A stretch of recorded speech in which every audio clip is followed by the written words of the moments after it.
So good afternoon, everyone.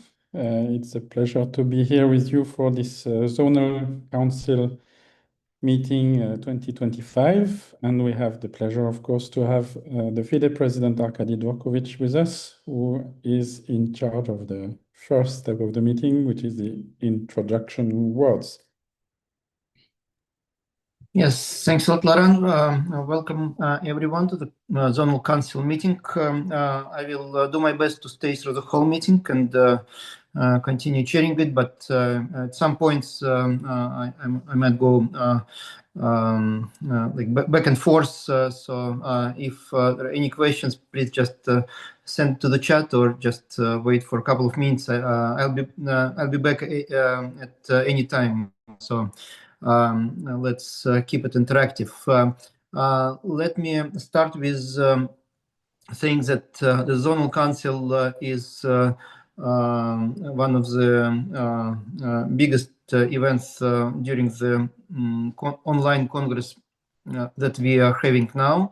We already had all commission meetings, committees, various working groups, some continents, both in person and online. Yesterday we had, sorry, not yesterday, but was it 2 days ago? Yes, the day before yesterday, we had the council meeting and discussed most of the topics that are going to be presented at the General Assembly tomorrow, which is the last event in the online Congress. And I'm happy to report to you that on most of the subjects we have the consensus in the council. There are a couple of difficult subjects that you know about, of course, where there are disagreements, but it's good that we have a discussion about the most sensitive topics. Also, seeing Alan Priest here, I would like to thank him again for a very constructive report of the verification commission that confirms that we are in a good financial stance, while still there are challenges to be met, and we are working on those hard and improving the way we are working together. But I wanted to mention it also because of the fact that we considered the draft budget for the next year and next 2 years as well, and based on our expectations regarding the income from our biggest events in particular, including sponsorship for the events, broadcast revenue and others, we are in a position to increase allocations for our development programs, for our development fund. And it's a very good development, and we need to do it to meet your expectations and meet your demands regarding various projects. And having said that, I believe we should streamline the procedures in such a way that we'll be able to allocate funds much faster without compromising on quality, of course, and based on the analysis of what had been done before and the proposals as well. But again, faster than we did it during the previous few months. And you can, if you have questions regarding our resources, I know some emails were fluctuating around for the last couple of days.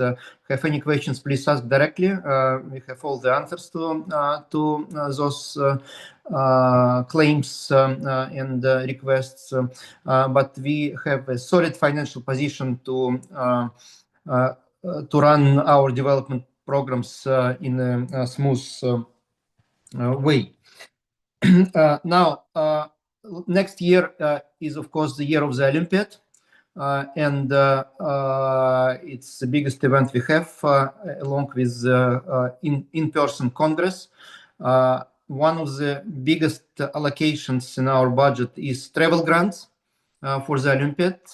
And the most important thing is not to delay those things until the last moment and to have bookings names as early as possible to not to increase cost too much. But the level of grants now was discussed, and of course it differs across continents, since Samarkand is close to the Asian capitals, but quite far away from American, for instance, and some others. So those travel grants will differ, but we will look at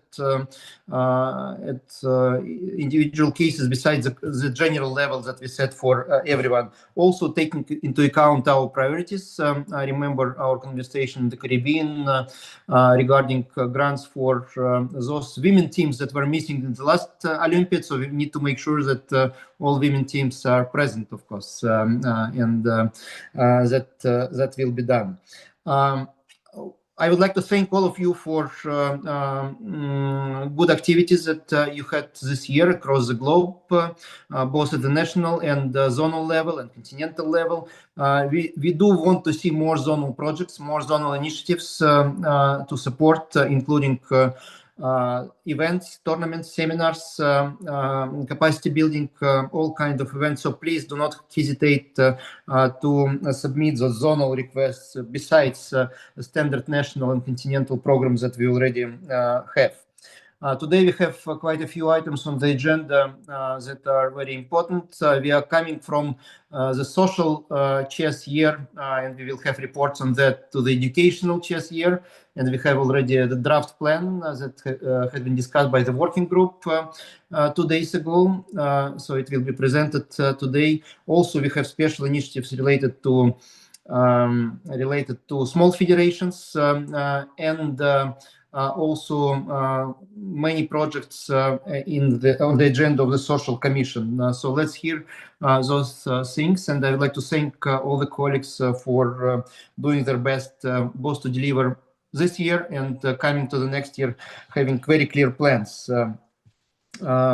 Finally, it's a very good opportunity not just listen to presentations, but to ask questions, communicate, and look in the eyes of your colleagues and to know who are you going to work with during the next few months before you see each other at FIDE Congress and FIDE Olympiad in Samarkand in September next year. So thanks a lot. That's it for my introduction. Open to any questions.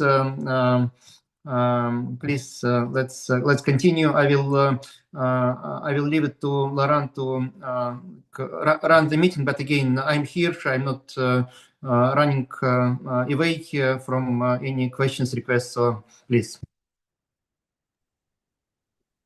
Thank you very much, dear Arkady. So, as said, the first part of the meeting will be about PDC elements. So we will start with a few presentations on key topics that we think are interesting to share with you, and that can also give some food for thought about the second part that we will have, like a small workshop together, so that we can interact and ask ourselves how we can really make the presidents of zones like ambassadors of development.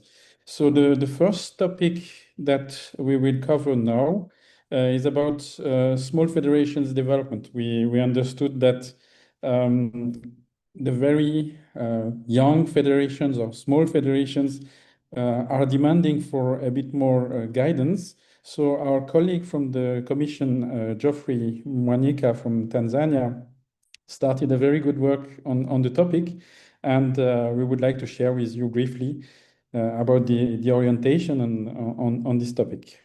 Geoffrey, are you with us? And maybe Carolina can share the slides, as sometimes the network on Geoffrey's side is a bit challenging. Yeah, I can see Geoffrey's name in the list on the list. Yes. Present. Yeah. Okay, in the meantime, Carolina, maybe you can share the screen. And in any case, if we have challenges, we agreed that that Carolina would cover Geoffrey's topic in case he has too many technical difficulties to be active. So let's just give it a try, Geoffrey. Oh, yes, Lawrence. Excellent. Hello, everybody. Maybe you can hear me? Yes. Good, good. Yeah, so thanks, everyone. Just to save some time, I was trying to share my screen, but I have that small challenge. So let's see. It's over here. Let me see. Can you see it there? No. Yeah, we will use Carolina's screen. She will share for you, and you can just guide Okay, about moving to the next lovely. next slide. Eh? All right, Carolina. She's always a guardian angel, coming handy. Yeah, so thanks again, Lauren and everybody. The idea here is to, as a team, we came up with an idea of how to support coming up federations or small federations from grassroots up to the growth. So we had certain objectives, trying to minimize the time. We had the major presentations. So there are more or less about 5 items to consider in the contents, about the program objective itself, then the development of this of these federations, how to assist them. So we had a focus of a 5-year plan that we assume now from infancy to giving it a proper guidance within 5 years, then this federation would have matured enough now to carry on and even handle international events. So as you can see, as we plant the seeds, this is just a start off of the federation being very young, and then which also needs some good governance, solid governance, how to go about so that it can start to grow up into a sustainable federation. Because some of them, then they used to come up and then along the line they get lost. So we thought of make a track of 5 years, as I said, to guide this federation. So the key objective here is really to provide a roadmap for small federations that are new or newly formed to build through solid governance, develop players, of course, the team inside it, arbiters, organizers, just a systematic approach of way from the grassroots up to becoming into a matured federation. And of course, the plan is to guide that federation and explain and expand towards international and presentation on digital monetization. So that's the key objective. And so this development, if you could go to the second slide. Yes. So this 5-year plan. So the starting point would be the foundation of this federation, whereby it has to be legally registered, and get aligned with FIDE as the statutes, and also to set up the federation office and website as an entity and all the communication channels. That's a good start. And of course, the federation has to have the key board officials, the president, the chief secretary, general secretary, vice president, and so on. Those are the key driving force to start with. So they have to be identified. And then of course, to start with in the federation, we have to know where to begin. Most likely then is to basically conduct a national chess census to see how many players are there, if there are none, or there were existing clubs which are not registered. It's always a good point to start on. So, and some players are always there, they always evolve after the introduction of the game itself. So that's basically about the foundation, and of course to having it started with the monthly events and tournaments, just basic introductory of the game, and to assemble the foundation of it. So and then everything has to be formalized, the documentation, the reporting, the media is a good way of starting to publicize the game. So That's more on the phase one on the foundation side, and yeah. So then the phase two would be really to now that we have identified and jumpstart this small federation, is to do the capacity building from the grassroots. So we want to ensure now it keeps growing to enable the phase two. So the phase two, we really assume the second year after the first year successfully gone through. And depending on the speed, this could be not necessarily a year, maybe even a few months. So then the organization has to start growing up with a team of arbiters and seminars, and to attend those, to go outside of the boundary. And then mainly we would really focus on the grassroots, whereby we have juniors coming up, because we take an example in Tanzania, we had matured people, and then back in the years, they all, some retired, some passed away, and then we had nothing. So we went to ground zero. So the foundation in chess and schools program will be very fundamental in this one, the second year. And then of course, you have to keep creating active clubs within the vicinity, within the region, and have hubs to support this game. So we start expanding at least in the second year. And then we introduce need to have FIDE ratings, to have the players to start having ratings by doing FIDE-rated frameworks and FIDE-rated events. So, and also mainly to really conduct youth and school championships would really activate in the second year on the growth.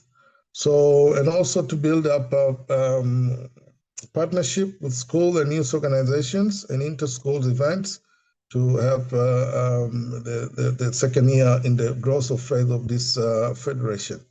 So then that is the second year. So that the first year that we have the foundation, the registration, then we have the growing up of the federation. So we have to have in the third year, on the third phase, really the structured national competition and institution partnership. So you can't just really grow by yourself internally. So you really need to expand and even have more events, open events, women events, junior events. We assume by guidance by that time, this federation on the third year would be really able to stand there. And also to have organized manner of events and national calendar. So our federation should be able to withstand and have a structured calendar of events that to be invited, to invite events to really cultivate and motivate the game within the federation through the growth.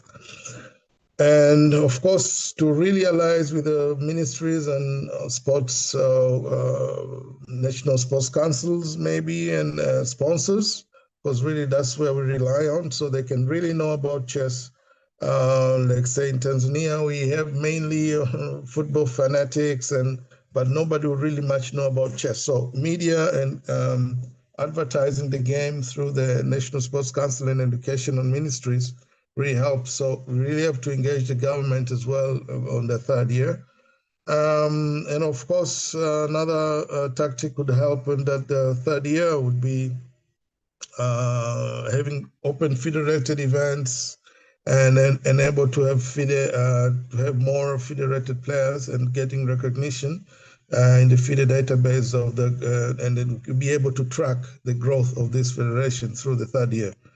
Yeah, and even online events are pretty good. Its federation should really engage because of circumstances, some players will be far away and then they really want to participate, but they could use the online chess events, which we also tried to do several times, for example, in Tanzania. Yeah, then you will have to have a known database of players by then, because you should be able, the federation, to explain how many players they have, how many juniors, women, men, what titles they have by this year is very crucial. Otherwise, you lose track of whether you're growing up or you're falling down. So This is where we stand for the third year. We expect the federation to stand.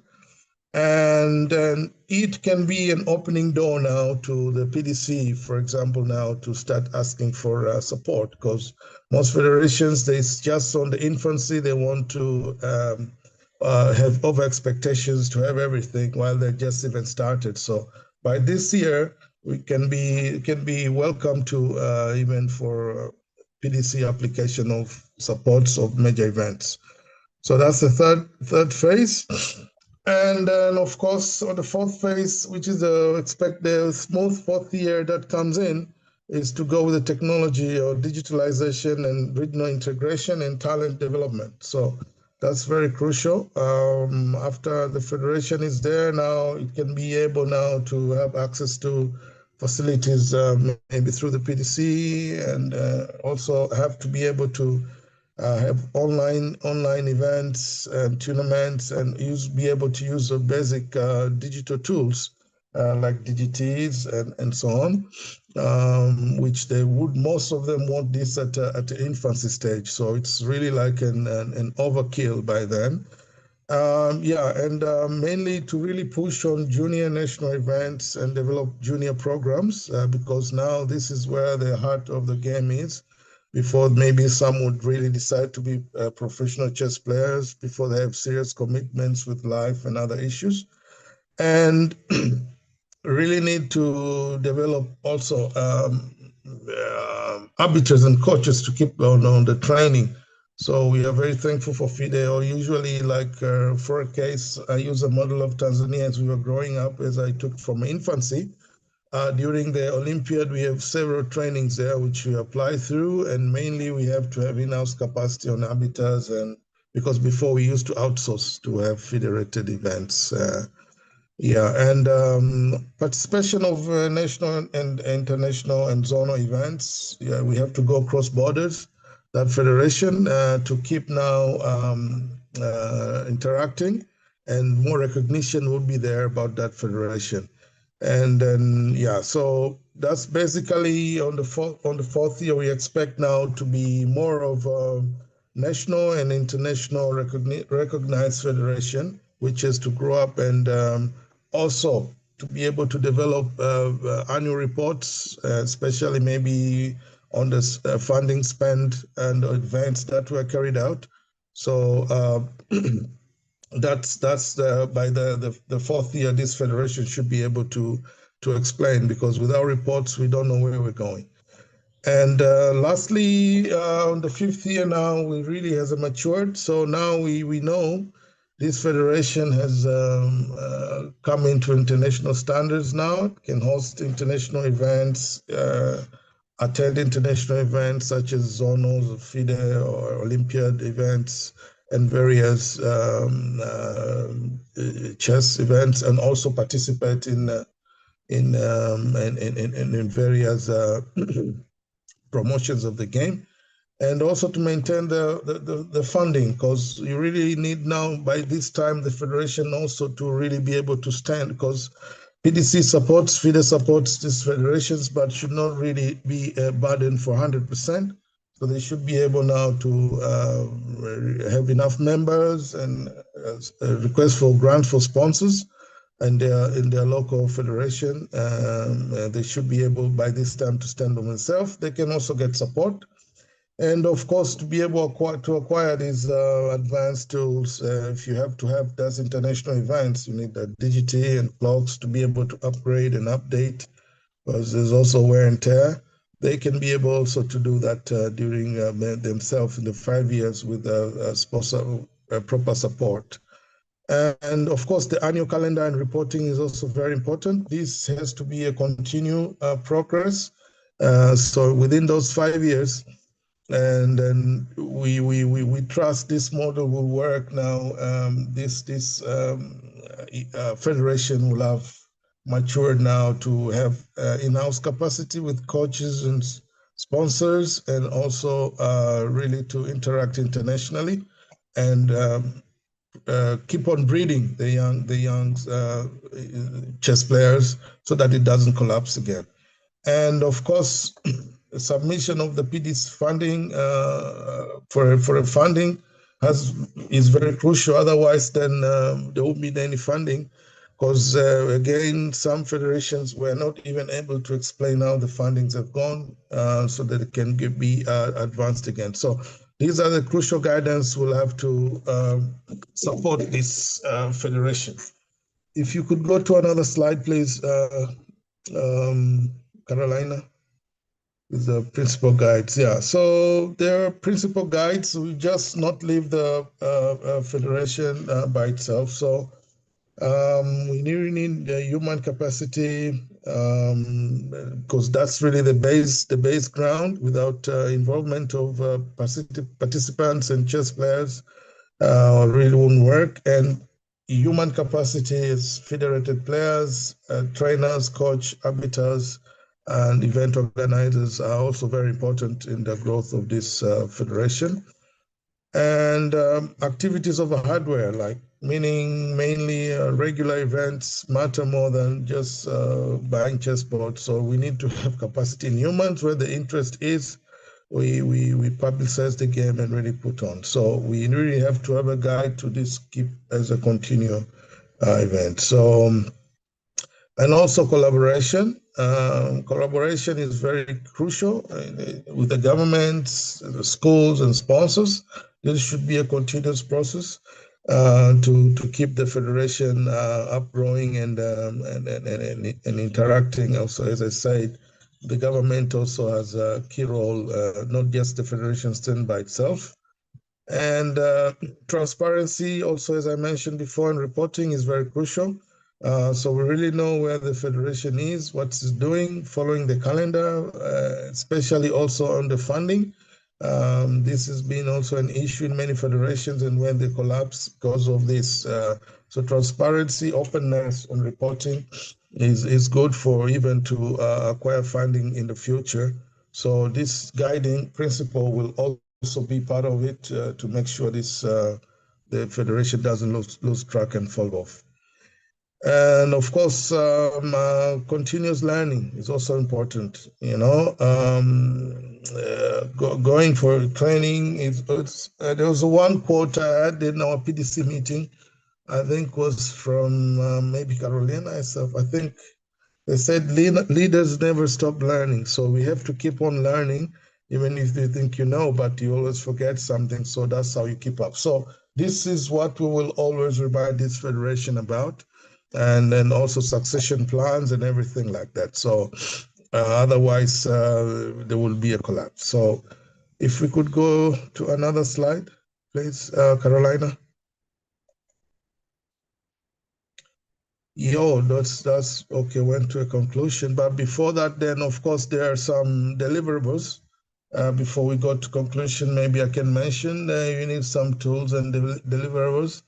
The annual work plan and budget, because the federation has to know what events they're going to have for that year, even a projection of up to 2 or even 3 years. They can plan the event and have a budget so that they just don't knock the door of a PDC a day before saying we have this event and we need funds. It's going to be difficult because there are many other federations also in need.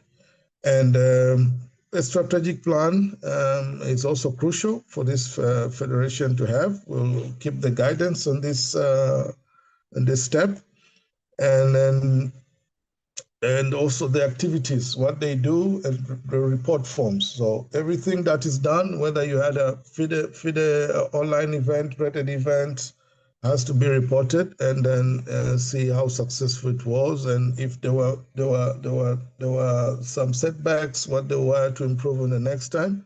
And monitoring and evaluation is also very, very crucial to do in this step, in the support.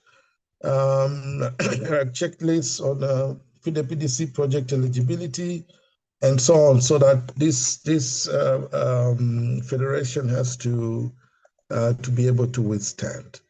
And with those steps, we could come to a conclusion that the structured program provides small federation with a logical step-by-step to the development path.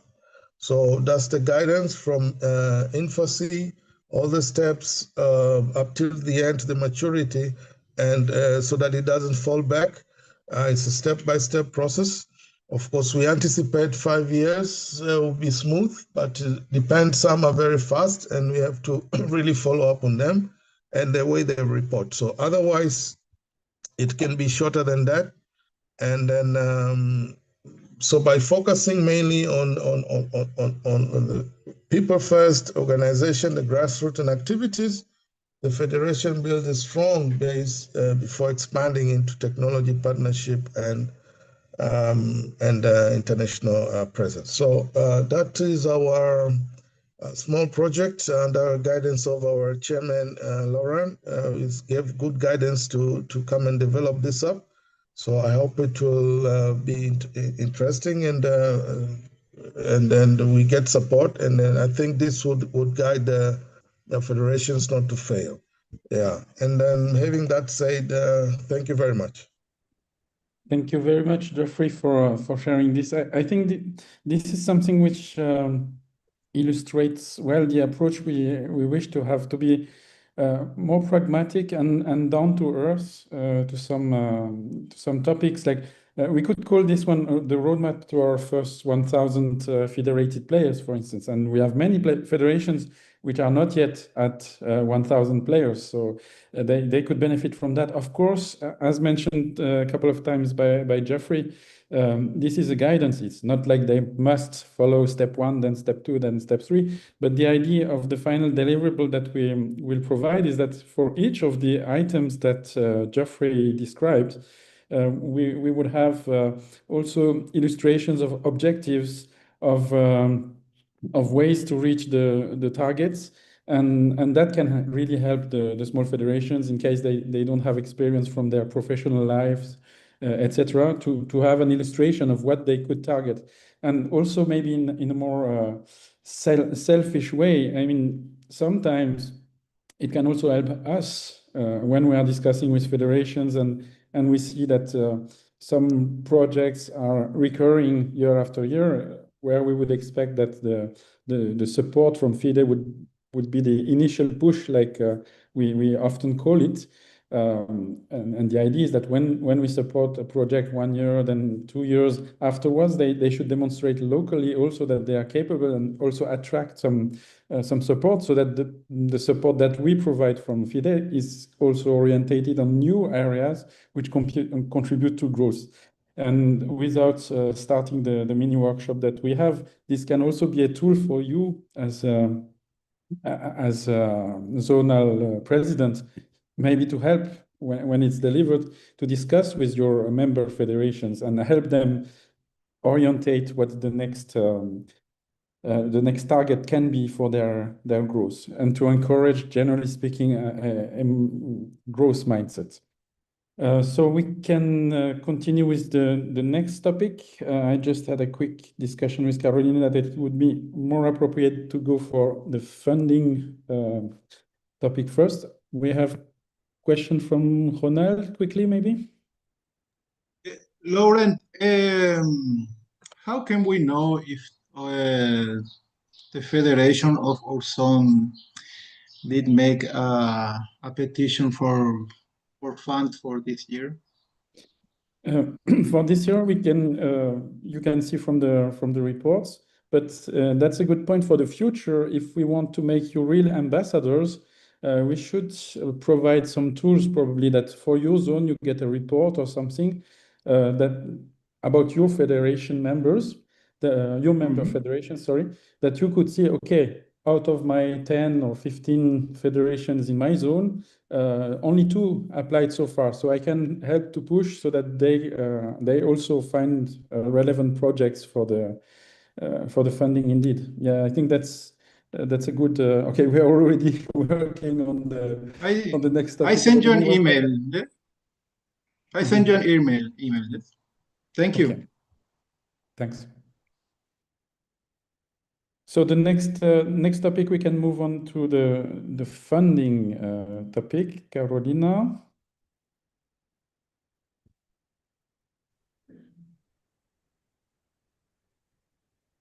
Well, good day, good afternoon. I will explain very short the PTC cycle for next year. After me, Susan will explain a very important aspect of the request that we have, which is the KPIs. Well, first, the period open from March to October. We will try to open the funding period earlier, probably January, February, but okay, that will be announced next year, probably. Still, if you have some project at the beginning of the year, for example, March, you can apply for post-event funding in case you need it. But as I said, we will try to start the process earlier than March. Also, if we have late request after October, we will receive the request, but probably that will be postponed for the next year. Well, for example, this year, we are receiving the request even now, and we are trying to continue the process, and we are trying to finish the process this year. It is difficult because we receive a lot of requests at the end of October. So we are trying to finish those requests before the end of the year, but that's why we invite you to send the request at the beginning of the year.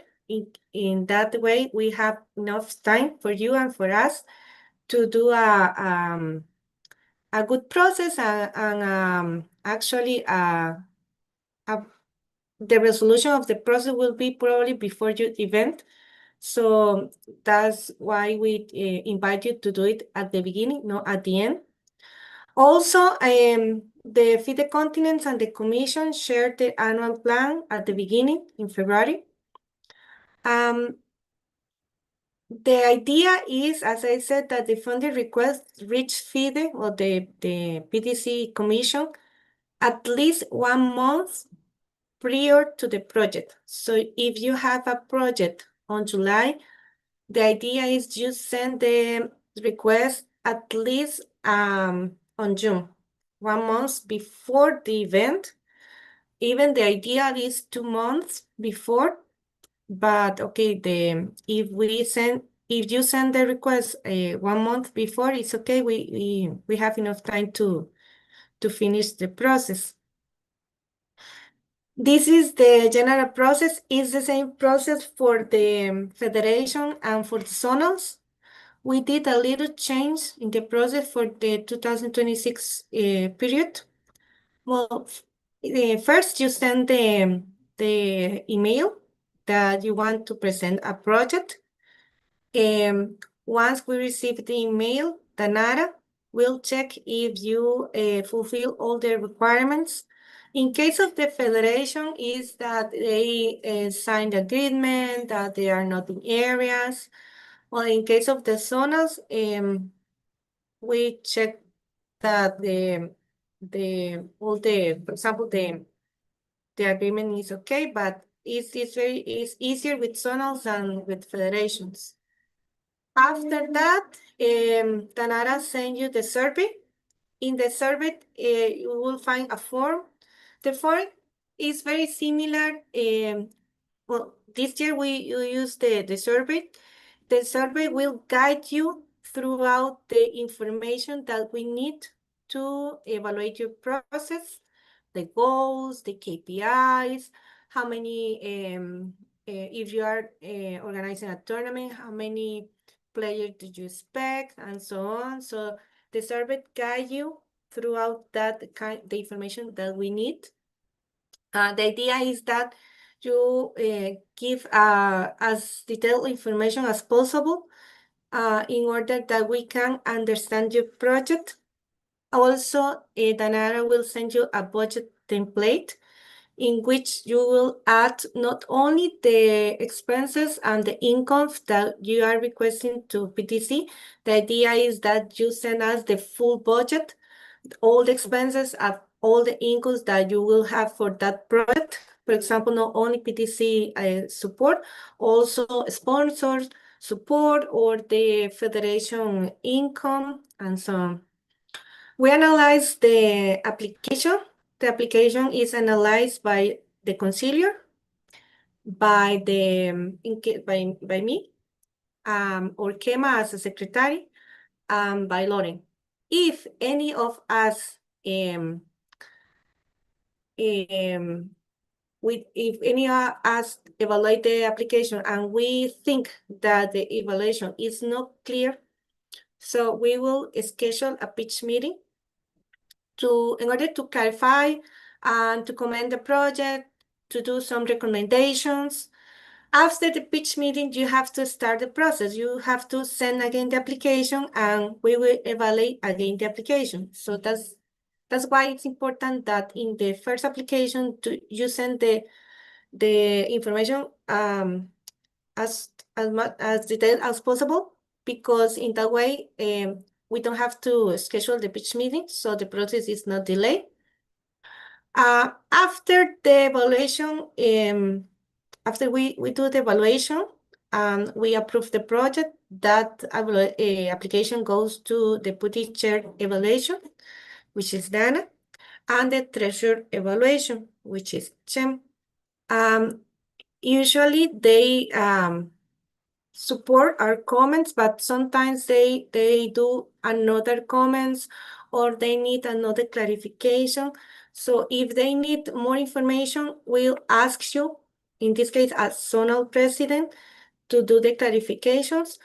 And at the end, if the project is evaluated, they then inform you that the project is approved, and accounts send you the transfer the money to the bank account that you indicate in the application.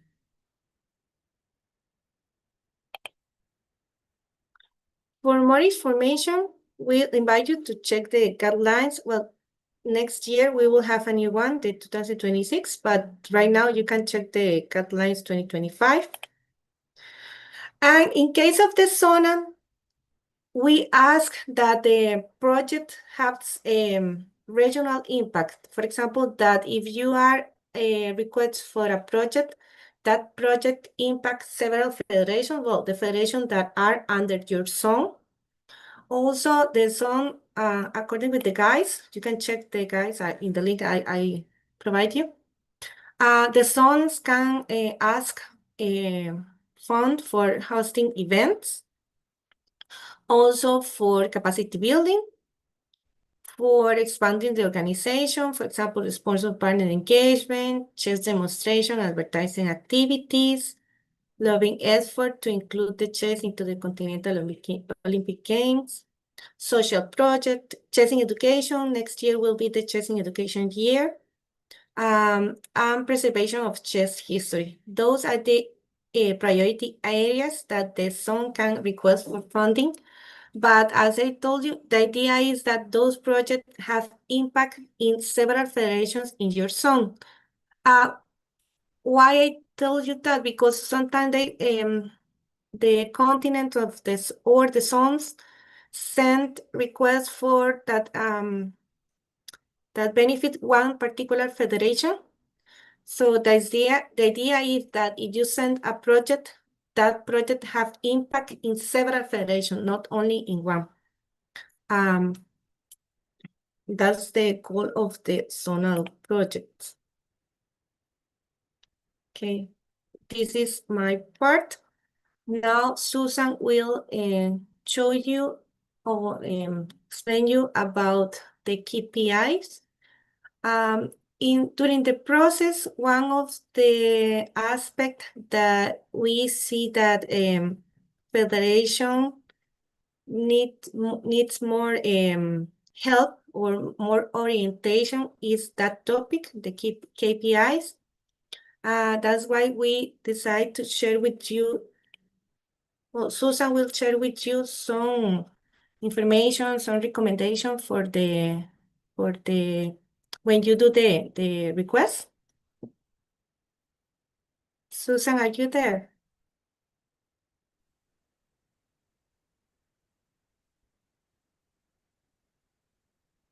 Susan. Maybe while Susan is joining, maybe just one comment indeed related to the last intervention by Karina.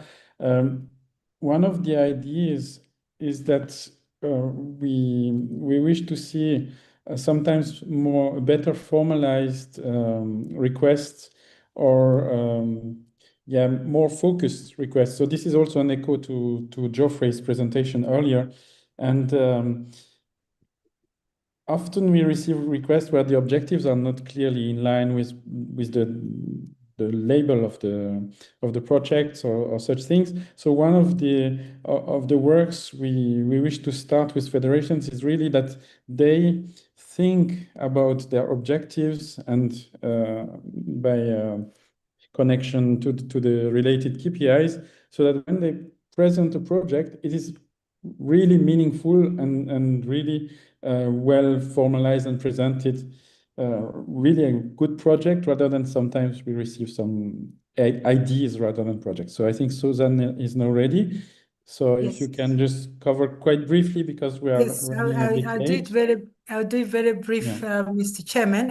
Good afternoon, good morning, and good evening, everyone.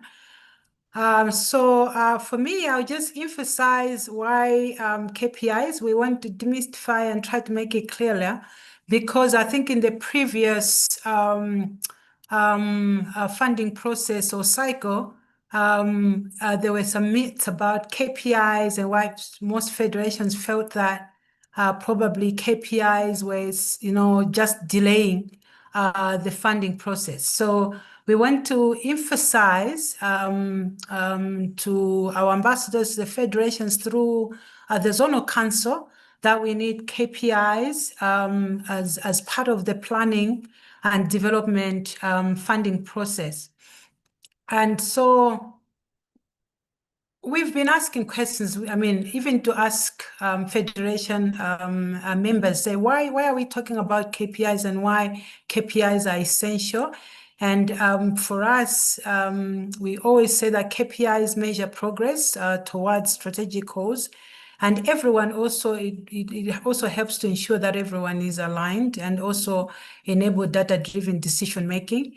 But most importantly, the KPIs, the key performance indicators, allow federations to track performance, identify the key areas of improvement, and make informed adjustments of strategy of federation improvement. We don't want federations to just think that they'll just get funding and without, having a clear strategic goal and in terms of where they want to be, and also measure that. So KPIs, they provide a way to track progress against specific measurable goals that a federation has set up for itself. So we want the federations to be able to set for themselves, actually before they even start thinking about funding, they think about the KPI. So we're saying, before thinking about the funding or the budget for the federation projects, there's some things that we want the federations to think about. And that's one, they understand the federation performance. Each federation has to understand, where are they in terms of their performance? How are they doing? And for example, how many active women do they have for the federation? What projects do they want to implement in the year? Like in the year that's coming in 2026, before they even start thinking about PDC funding, what projects do they want? Do they want a women championships, for example? What is it that they want and why? And why do you want to achieve from that project? And what are the goals? Where and how to be achieved? And then after all those things are, are responded to, a federation is aware and knows where they want to achieve, then start thinking about the budget, and then start thinking about where, and that's where now a PDC funding would be coming in terms of, what sources of income should come to support the particular project, and then obviously now execute the project whether it's a tournament or whether it's a seminar. And then most importantly as well for us is the report and evaluation, because we need to see where the federation, after the funding, where are we going? Like right now, after we started providing all this funding, where are we going? Is there growth? This is a planning and development project. Where are we going? Is the federation developing from where it was before? And most importantly, after evaluation, then we expect that the federation goes back, and then plan another project, and then with new KPIs. So I mean, the KPIs, it's been like, there have been some myths. Some people, some leaders feel like it's a waste of time. Some feel like, okay, maybe you put as many KPIs. There have been some that would put like a KPI for a different project that was approved last year, which is irrelevant with the current, project. Why? Because probably the federation just copied and pasted to the next project. But we want the federation to look at it critically, by considering the 5 elements that are summarized there. Like, it has the kind of KPI that needs to be developed, needs to be measured. It needs to have a target. By when should that be achieved? What is the source and the frequency of that, And then obviously the federation, I mean, we're calling them ambassadors, right? As an owner of the project. So we wanted, we can probably talk about the SMART objectives, but I think it's the same thing with the key performance indicators, that we want the KPIs to be measurable, to be attainable, to be, smart. And so then federations should know that it is very important, before they even start thinking about funding, they consider the KPIs, because this will measure, this will help them track performance. It will also help them develop KPIs for the project that they're thinking about, because the whole idea of the planning and development is to develop, right? Is to develop so that we can be improving from where we are. I mean, it's not about just, getting the funding and then not making any progress. And so this time we want to be, I think as PDC, we want to be much more supportive in terms of supporting the federations to develop the KPIs. We want to be much more, if the federation can't do it alone, I think we will embrace this even in our meetings, in our pitch meetings, to say we'll be part of the development of the KPI, so that, from the beginning, we also avoid the back and forth, because previously, we would send probably back other federations to go and redo the KPIs. But this time, we want to make sure that we're supporting the federations more to avoid the back and forth, so that they're able, to develop the KPIs. So I don't know, maybe we can discuss quickly, maybe in 2 minutes, what you think, and because even I think from a zonal level, we would expect that the zonal presidents can also, support the member federations to come up, with the right KPIs, and that should align with the FIDE priority areas as well, and that would also help reduce the delays in the process. I don't know, maybe through the comments, I don't know, or maybe we can think about one project, maybe one of our team members on the meeting can think about a project, a goal, and an example of what a KPI in this respect would be like. Thank you, Susan. Maybe just before that, if anyone wants to intervene, of course, he or she is welcome. One comment. I still dream of having a way to present the topic KPI without pronouncing a single time the 3 letters KPIs, because I have the feeling that this is frightening to many people. And actually, this is something we want to push the work on, so that we demystify them, and really we help the requesters to think on what they want to impact and to be focused on really what they are impacting through their project. I can give you an example. We received a request for a zonal event, and the main KPI listed was like increase the number of federated players in the organizing federation of the zonal championship. I mean, this is of course a positive impact of the tournament, but when you think about the zone, maybe it is more meaningful to say, okay, I have 12 federations in my zone, and regularly I'm capable to group 5 of them in the zonal, and now my KPI on number of federations represented in the zonal championship is increasing. My target is to move from 5 to 8 this time, and maybe next year to 11, and so on and so on. So really, this is something where we should help as PDC, of course, but also if you have connection with your federations and you discuss with the leaders about the projects they have in mind, that you also have this kind of discussions like, okay, it's nice that you want to organize this project, but is it the project that maximizes the benefit for your federation?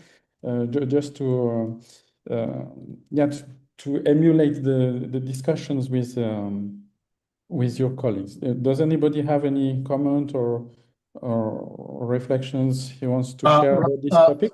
Laurent, just a quick one from my side. Yes. I mentioned that at one of the meetings. I think this period of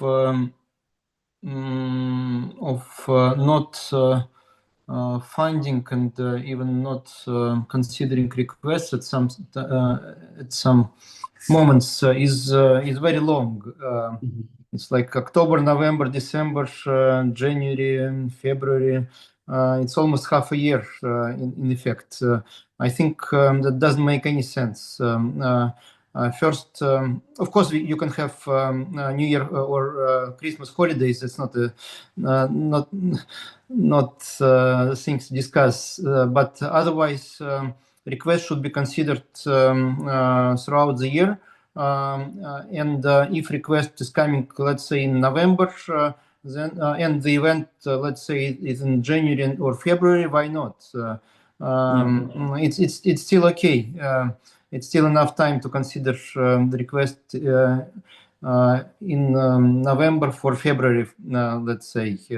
So I would optimize those things and not and avoid having such gaps in the consideration and funding. Thank you. Yeah, absolutely. And that's in the pipeline. Just Carolina in our presentation was respectful of what is currently published, but indeed, one of the items in progress is to make it more flexible on this side. So before we go for the mini workshop, I think my Linda is excused for personal reasons today. But we can just spend a few minutes about another important topic, and Carolina will cover it for Mylinda, about capacity buildings. And again, we don't want to make the higher developed federation jealous of the lower developed. But again, the focus is to help the lower developed federations getting more capacity building so that they can increase their growth quicker. Well, thank you. Well, hello again. This is a project that actually Linda started like 3 years ago. We hope to execute this next year, 2026. And as Lauren said, is focus on federation level 5, level 4, and also is a project that is aligned with the presentation that Jeffrey did about guide the federation from beginning to the started federation from the start to the 5th year. That the idea is that in the 5th year they are more developed and they reach at least a strong level to be a better federation, a strong federation, consistent. So this is the capacity building program. The idea is to help or guide the federation or give tools to the federation to do that. Well, why this program? As I said, the idea is to increasing managerial responsibilities, the need to standardize skills, and also support sustainable governance and growth. During the pitch meeting, or well, all the meetings that we have with the federation, all the requests that we receive, some federation are lack from basic management skills or need guide, for example, how to handle volunteers, also in technical aspects. So the idea is to help them to cover or give the information to them, to guide them, give tools to the federation to reach that level or cover that necessity. The target participants are presidents, general secretaries, senior federation management, and individuals in leadership roles. What we ask you as zonal presidents is try to identify key people in each federation and aim that people to participate in this program because you know better your federation in your zone. So you know more the necessities of each federation, that you know more that key people that could participate, because the idea if some person participate in the program is that person gives the information to the federation, can have some impact in that. Okay, if we give the capacitation to the person, that person could apply that knowledge in the federation. So that's why we need that you identify those key people to participate in the program. The structure is, well, 3 levels, from foundational skills to advanced strategic skills. And the idea is to cover, focus on leadership, governance, strategic planning, project management, communication, and the knowledge of the global chess ecosystem. And all the capacitation will be online. The idea is to develop workshops, very practical sessions, and also give the federation resource as a handbook federation that also is already made. Each course will be structured in 3 modules. As I told you, the idea is to give the capacitation progressively from the basic level to advanced level. What we expect of the capacitation, stronger federations, improved governance and transparency, better project development and financial management, long-term and sustainable growth. That's why I told you it's linked with the project that Jeffrey explained to you at the beginning of this session. So next year, we will communicate in detail about this program. So as I told you, we appreciate that you help us to spread the communication in your zonals.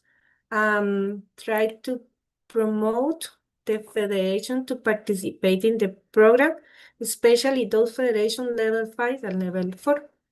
Thank you. Thank you, Carolina. I think we have a slight issue with arithmetics in the meeting where we had 65 minutes for the first topics, but actually when you sum, it would be 95 minutes. If you don't mind, I would propose that we extend till by 15 minutes now to make the mini workshop that we mentioned. So this would make us like 10 minutes late in total, but so that we don't skip it, because this is one interactive part that we think is very important. And the idea, of course, is to launch it today while we are all together.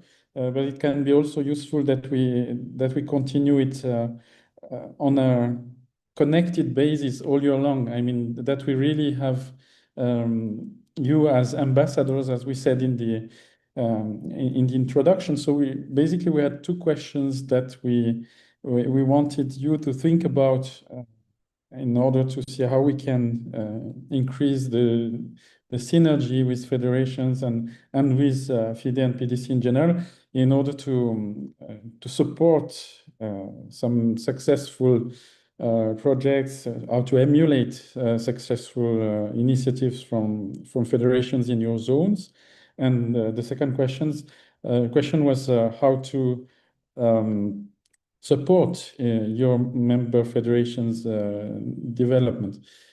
So do we have some best practices among the group to share? I mean, we had, for instance, a discussion with Sean Press in Goa recently about Oceania. Maybe this could be the introduction of this topic. Oceania has challenges because it's a very wide zone.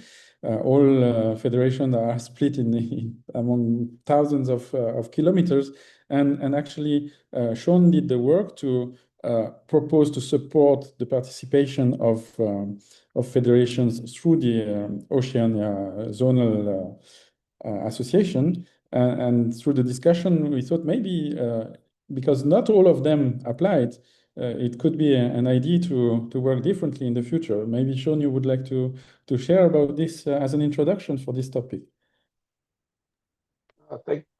Thank you, Laurent. Hopefully you can hear me. Yes. Thank you. Yes, as Laurent said, the event we were actually looking at was our regional junior chess championship for Oceania, which actually just began today. I'm present here for that, and we ended up with 360 players, which is an increase from 200. But our main goal was to get as many federations represented in as many sections as possible. Now, as Laurent said, Oceania, or Zone 3.6, is very wide. It's basically the Pacific Ocean, including Australia and New Zealand. So it covers almost half the globe. And so transport is always our big worry. And we also have two of the smallest federations in FIDE, in Palau and Nauru. Nauru only has 5,000 people in total. That's the entire population of the federation. I'm pleased to say that the funding support that we gave to the federations, which was travel coverage for two selected players, one female player and either a second female player or a male player, not only resulted in successfully getting 8 of our 11 federations represented this time, which is twice as many as last time, but I think encouraging at first 2 players to come and to be funded actually encouraged more than 2 players from each federation to come. The knock-on effect was 5 or 6 players from each federation, including our newest federation. In fact, one of FIDE's newest federations, which was Tonga, sending representatives for the first time. But as Laurent said, the original pitch from me was that the zone would cover the costs, which we have for this time. But in discussions in Goa, it was thought that, in fact, it's better that each federation, even though they're participating in the same event, made their own application, in part because, 1, it helps build capacity in the federation, but 2, we had restricted those grants to 1,000 Australian dollars per player, when in fact for some of those federations 1,000 wasn't enough to cover the transport costs.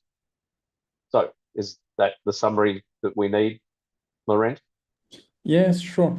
And I mean, it's also a good illustration about one of the concepts which was shared by Carolina when speaking about the funded areas. Like, we insist on the fact that each level is responsible of its own level. Like, for instance, in the case of Oceania, it was, pragmatically speaking, and also based on the fact that most of the federations hadn't asked for anything, we thought, okay, it's late. it's more programmatic to consider the Oceania requests. But for the future, we can think about it differently, because by supporting the federations, we are slightly lower than the expected level. I mean, zonals should have like a purely zonal support. Of course, if you support all or most of your federations, it's also kind of zonal. And on the other hand, by changing the financial support into a more soft support, like the idea we had in mind with Sean was to say, okay, for next year, we rather consider that the zonal association will contact the federations. Maybe an echo to Ronald's questions a bit earlier, that they understand what their situation is and that they can help to push to emulate posting some requests by having a more, let's say, qualitative interaction rather than just based on money, if I can say it in a harsh way like this. So indeed, I think this is a kind of best practice that can be encouraged for 2026, that in your areas, of course, when you are a single country zone, it's totally different. But especially in zones where we are speaking about small federations, young federations, then it's I think it's where we can have the best added value. So that was one area that I had in mind in order to emulate interaction with federations. What other ideas can we have, or what success stories do you have from your zones that you would be happy to share with the colleagues from other zones?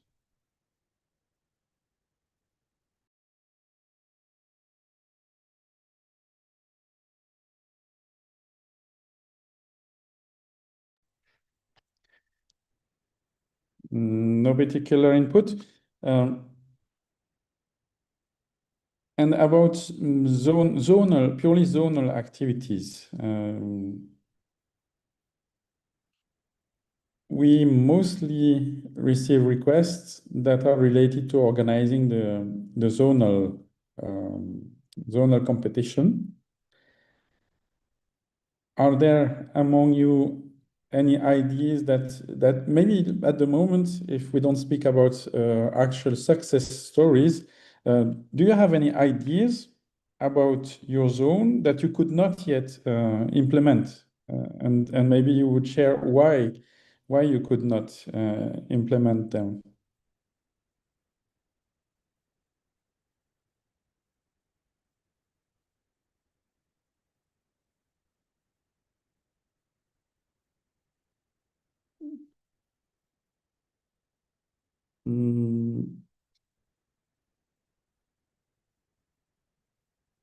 Okay.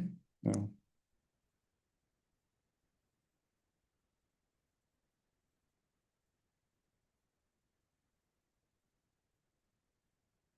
Suzanne, as your PDC member and also a zonal president, any input from your side?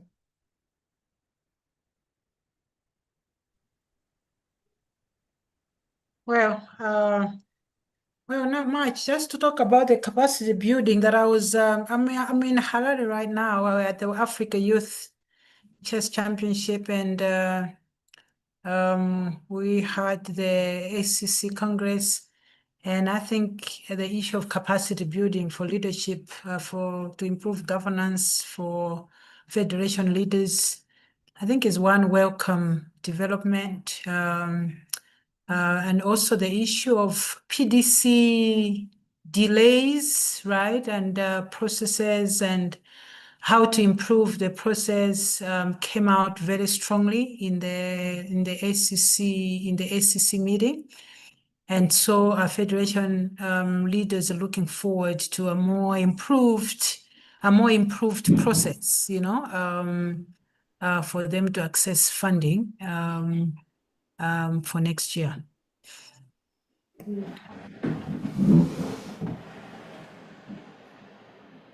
Okay, and what kind of support would be would be expected to optimize that?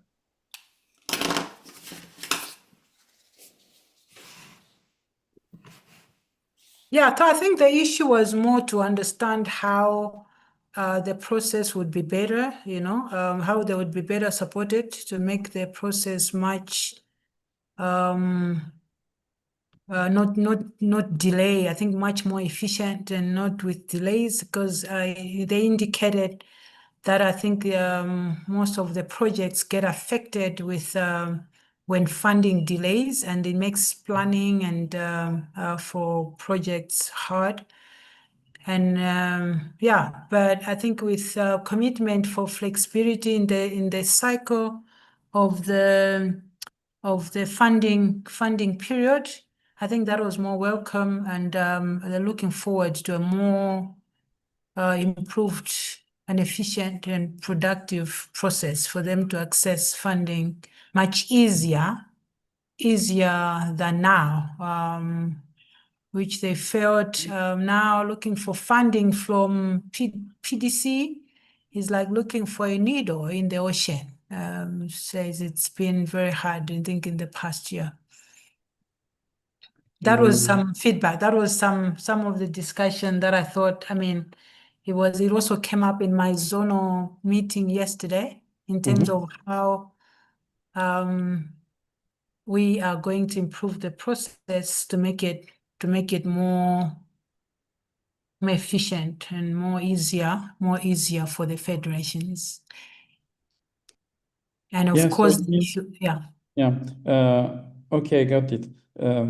So basically, we, as mentioned by Carolina, we also receive very late requests often. So could it be a solution also that in the past 2 years, when we launched the new cycle, we just organized the webinar explaining the changes or the process in general, and that's it.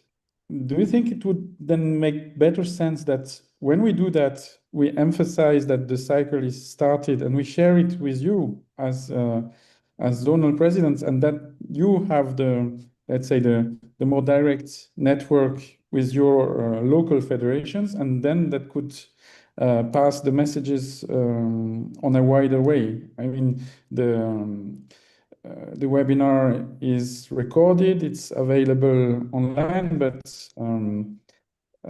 it didn't make people apply massively early. So would it be an idea to go through the zonal presidents after we start the cycle and ask you to push the information, for instance?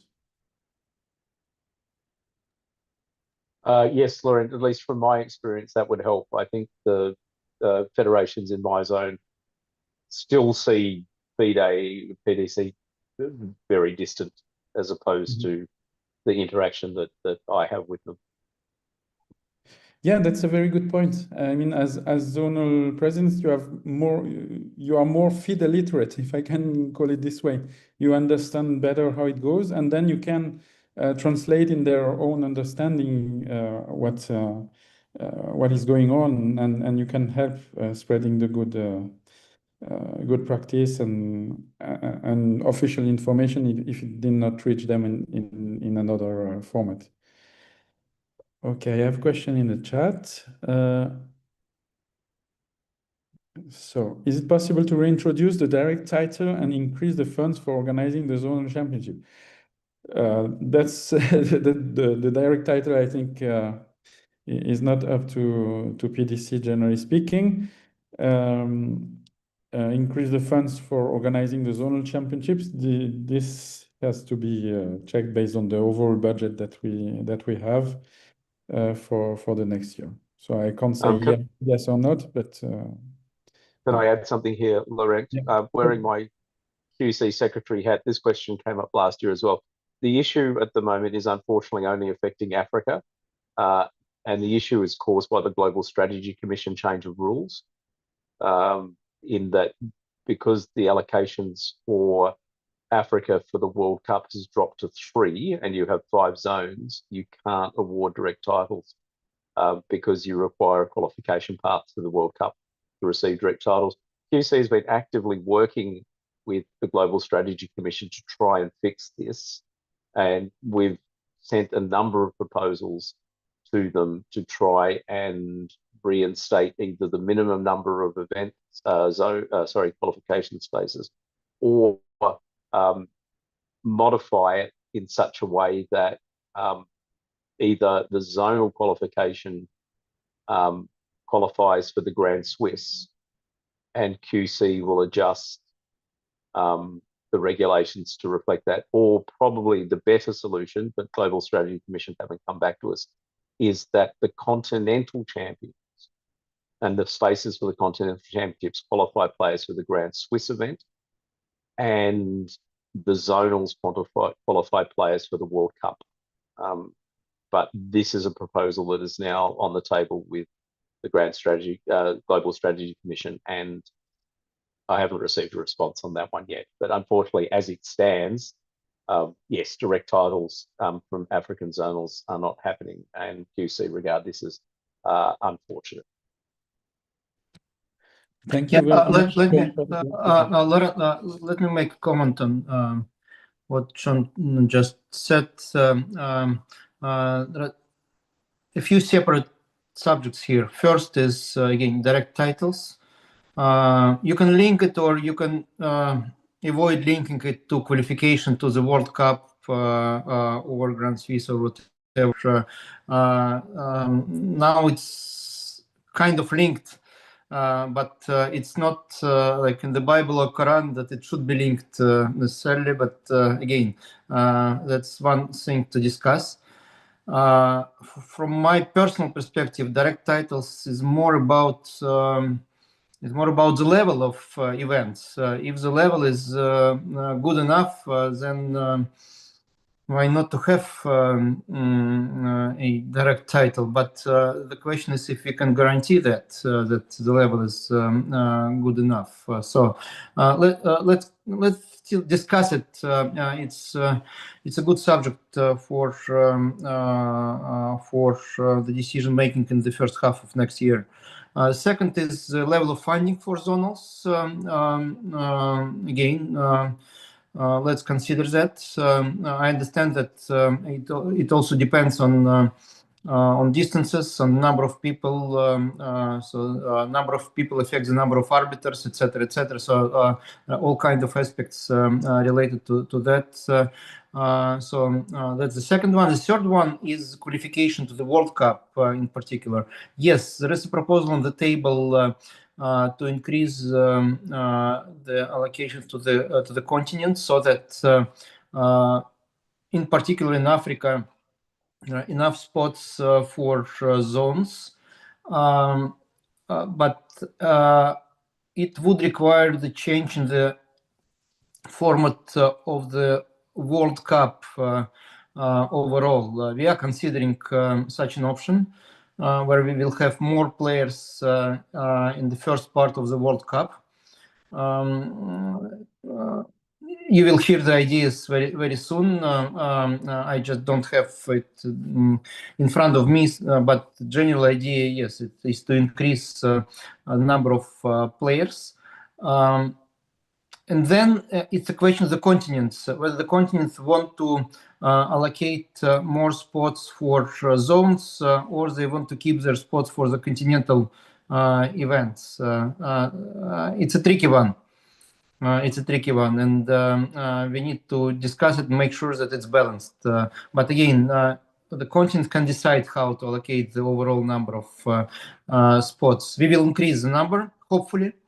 At least it's on the table right now, but then continents should decide. Thank you. Thank you. So I think we are running 10 minutes late. If you are okay, we can have the scheduled break now. On the agenda, it was written 10 minutes. And then we will listen to the Social Commission and Education Commission presentations. Is that fine? Yeah, sounds good. Yes.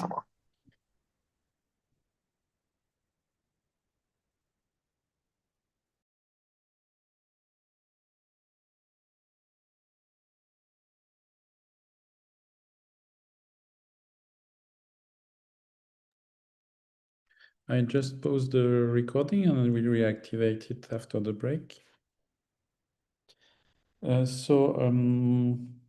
Gennady? Live streaming is still on.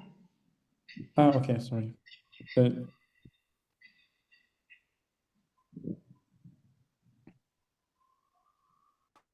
Okay, so Andre is putting his presentation. So Andre, you will share your slides yourself then?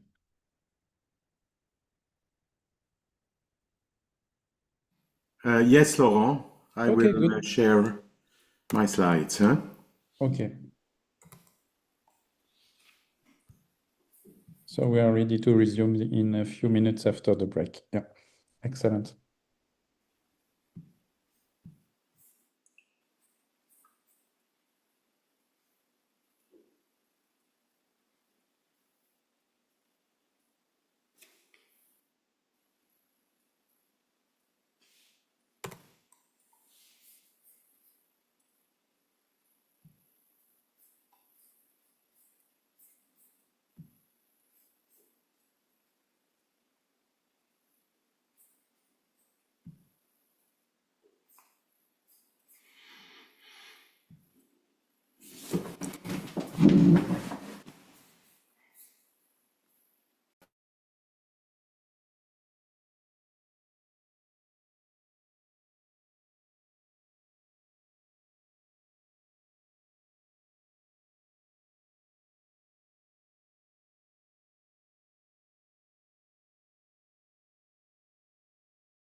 So Andre, I think we still have 1 minute, and then we can resume after the break.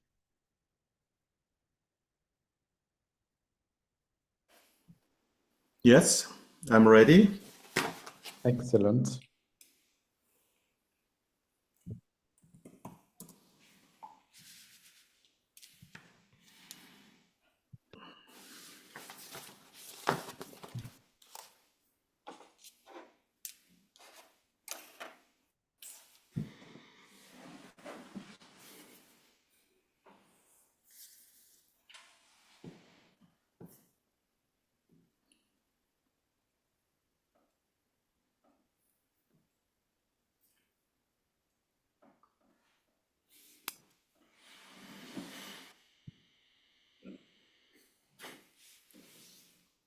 So, dear participants, I am now pleased to welcome the chairman of the Social Commission, who will share some exciting information with us about the Social Chess Year 2025. André Vöcklin. Thank you, Laurent. Hello, everyone, dear colleagues, zonal presidents. I'm zonal president 1.2, president of the Swiss Chess Federation and chairman of the Social Commission. It is for me a wonderful moment to share about the Social Chess Year 2025. As a president of Swiss Chess, I always see chess more in a competitive way. And this time in the Social Chess Year, it is social chess, not competitive. And these both aspects have been during all these years when I was in the Social Commission exciting for me to see how federation think and how the Social Commission with all their projects are working. So I tried to bring them together, and I'm really thrilled to have Dominique and also Susan in the call because I had the opportunity to visit them during this year. So hello everyone. I will share this Social Chess Year with you. Social Chess Year 2025 started in Budapest. In Budapest at the General Assembly when the FIDE Council signed this document who was the launch of the Social Chess Year after the Women's Chess Year. And this year, 2025, will be succeeded by the Educational Chess Year. So we were in between, but we share, of course, a lot of common projects together. And I would like to thank first, of course, Arkady Dvorkovich and Dana Reitznitzer-Zola for their support for launching with me this year, and of course the FIDE Council, who has been also very helpful in all these decisions we had to make. And then, of course, my commission. We are a commission with project leaders, and they worked enormously all during this year, and also the help of the FIDE office, because without the FIDE office, nothing works technically and also marketing and PR wise. And I would especially say thank you to all these hubs, these social chess hubs all over the world.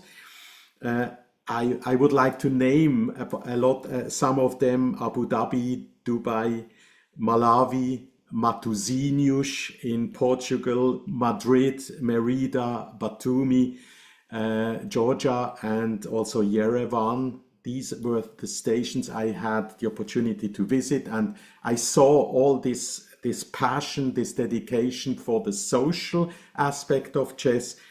And please note that we have a report of 75 pages about this year. You can look into. All my project leaders have made a very detailed report about this year, and I see this year as a stepstone in between what happened before this year, during this year, and in the future.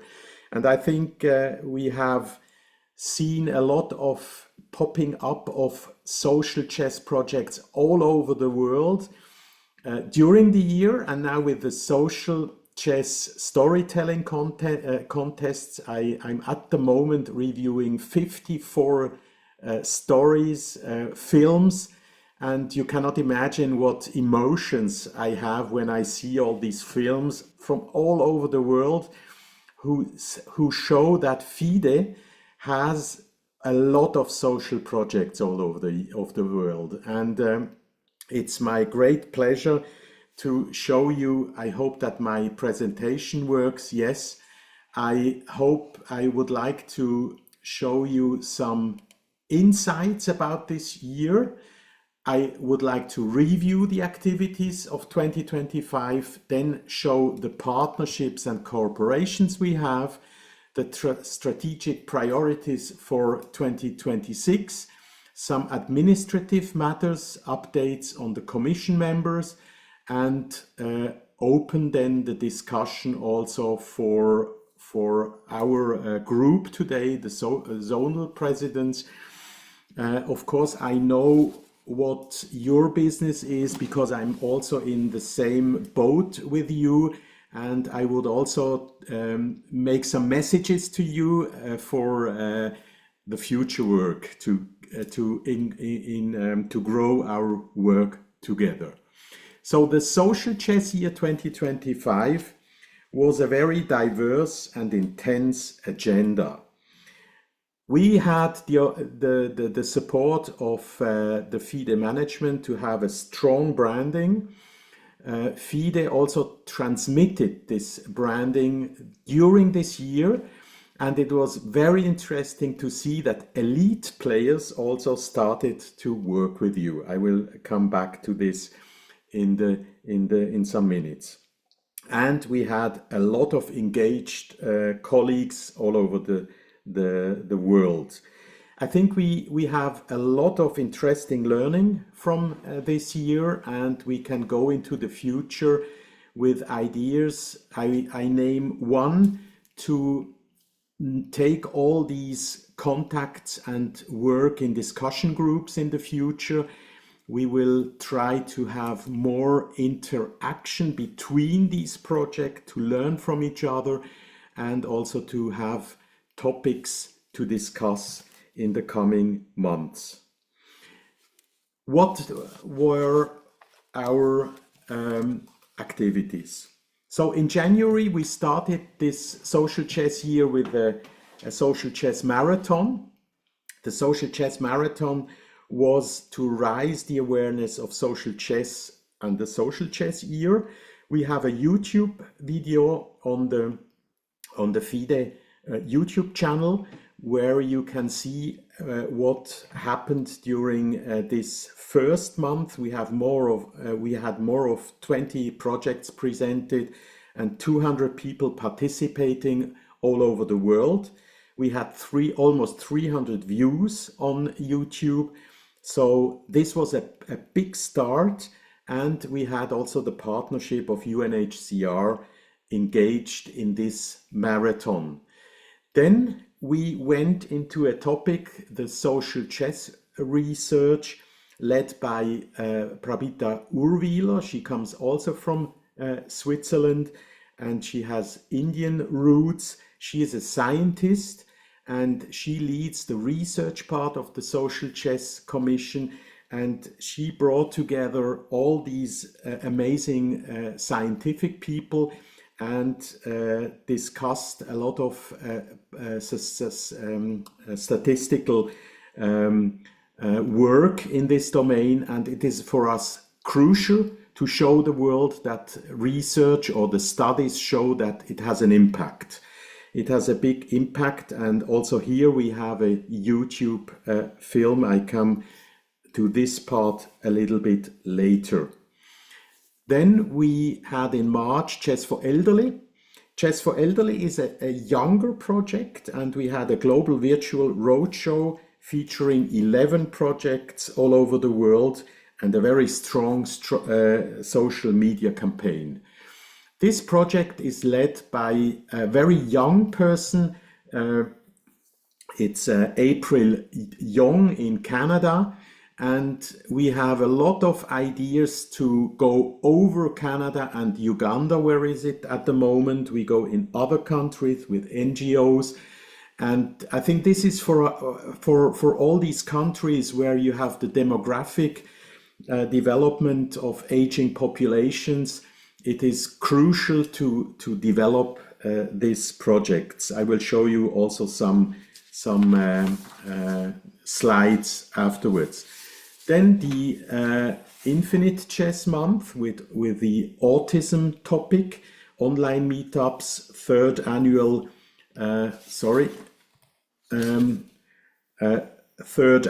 autism talks, Autism Awareness Month activities. So this month was also very active, and in May we had the first Continental Online Chess Championship for prisoners. Michael Corman, the project leader, the long year project leader of Chess for Freedom, made a new concept to go not only intercontinental but continental. And we had in Malawi and Mexico on-site conferences.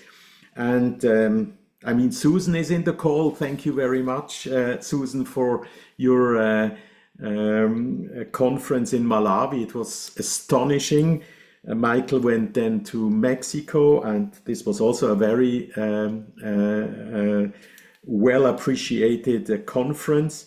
And we had in 4 continents online championships. So we go global in October, where the World Championship takes place every year. And you see October, we had the 5th Chess for Freedom Championship, but we go also in May into these continents where we try to get more countries. And this is also a very important aspect for you to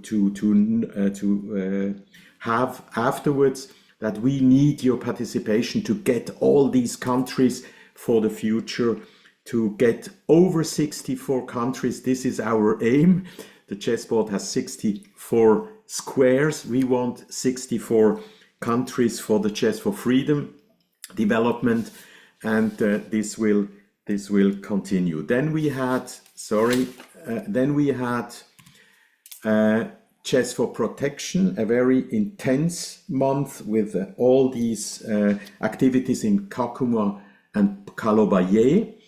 And then the women chess in August, and especially, oops, it's just moving around, I'm sorry. The month of July with the Chess for Recovery, and the Chess Day 20 on the 20th of July. I bring afterwards specific slides to all these months. Women chess in August, chess and health in September, the Paralympiad in October, and Chess for Freedom, this World Championship. Then we had in November the documentary film competition who ended. We extended the entry date for this, and we have now 54 movies which can be afterwards be used by FIDE for different projects to be shown to the world. And at the moment we are in the preparation phase for an India conference in January, and this is also working quite well. And the documentary film competition will then be shown to the world. So from all these countries we have movies to be shown. I go on with my presentation. We had a social chess day on the 20th of July, a 24-hour online event like the world record we had last year. And we were supported by Lead Chess, by Tom White. Thank you very much, Tom White, for this amazing help we had. We made it possible for the winners to have 5 tickets to the Chess Olympiad in Samarkand. We had a lot of winners for the online masterclasses, and this was amazing how our top GM, Anish Giri, Hambi Konurag, Praganananda, etc., participated and gave back to all these players, these 20,000 players, who then we identified 151 winners, got back their engagement. We also had on Lichess this little pawn you see at the bottom for players who engaged in these 5.5 million moves and practically 100,000 games. I think this is a very successful format for the social chess year, and I'm sure we will redo it in 2026, perhaps with the Education Commission, and I hope that also the elite players will participate again. Then we got these social chess awards, and the social chess award was sent by mail to all the federation. Here we had some problems with the postal sending and with the quality of the medals, but we have new medals, and we have also sent it through our people in FIDE, and as well in 2026 in Uzbekistan, we will give these awards precisely to the federations. What is the idea of these awards is to give these medals to people in the federation who have done huge work for social chess. So in Switzerland, for example, we awarded one of our prisons, and we gave also certificates to different people inside the federation, in the office also, but also outside in the community of chess, to say thank you very much for your engagement. And it was very well received. Also I come quickly back to the Social Chess Day tournament. Also here we gave certificates, and all the people who got these certificates were very happy to get one. Every move counts. So we had a very interesting idea coming out of our group to have a storytelling challenge. And we had 2 categories, the professional part and the grassroots. And I will show you one movie at the end. And I saw so many nice films. I don't know how to be rating them. I think the message is we have to show the world these videos, because there are, in every movie, you see this spirit of social chess coming to the world. Then we have this FIDE Commission Social Chess report from Boris Brun. Boris Brun is in our commission. He comes from Germany, Hamburg. He has posted during all this year films, project reports, etc. And we are very strong now on Instagram with 3,300 followers. We have a high reach and engagement, 41K plus total views and 50K plus accounts reached. And I think this is like a potential for the future. So we will use this knowledge, these contacts, to go on and to make it global even more on social media. But I would like to thank not only Boris Brun, but also the PR of FIDE, that we could collab with them on Instagram, and that this soared the numbers we had worldwide. So we are seen worldwide, and this is very important. And I go on with the Chess for Freedom project. We had through this year's World Championship, we had 57 countries participating, and we got a lot of support through Gift Chess and India Oil. And I think these continental championships we experienced were amazing. And we go on with this. Michael Corman, who is the leader of this project, has a lot of ideas for next year. And we will have surely contact with all your countries in your zone. So stay focused and support us with this. I would like to urge you to bring all the countries of your zone to this amazing project. When I had just this morning a training with people in Zurich, and when I talk about Chess for Freedom, you cannot imagine how people react.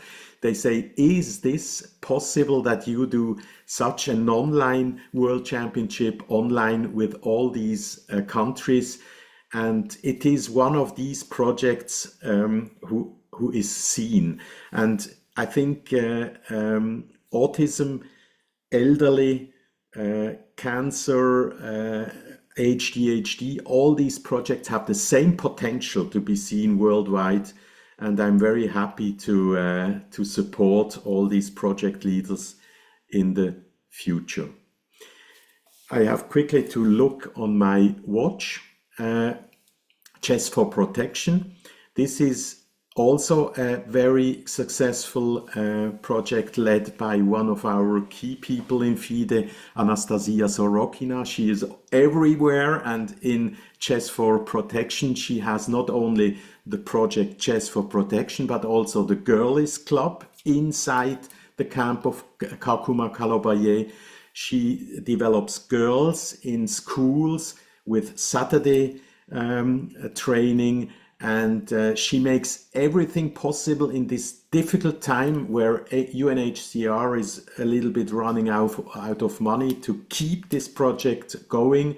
We have Sergei Klimakov from Latvia, who is the main trainer who organizes these two teams who will be present at the Chess Olympiad in Uzbekistan. This is a very important project, has also the potential to be replicated in other camps, but let's finalize this setup in Kakuma and Kalobaye, which is hugely successful.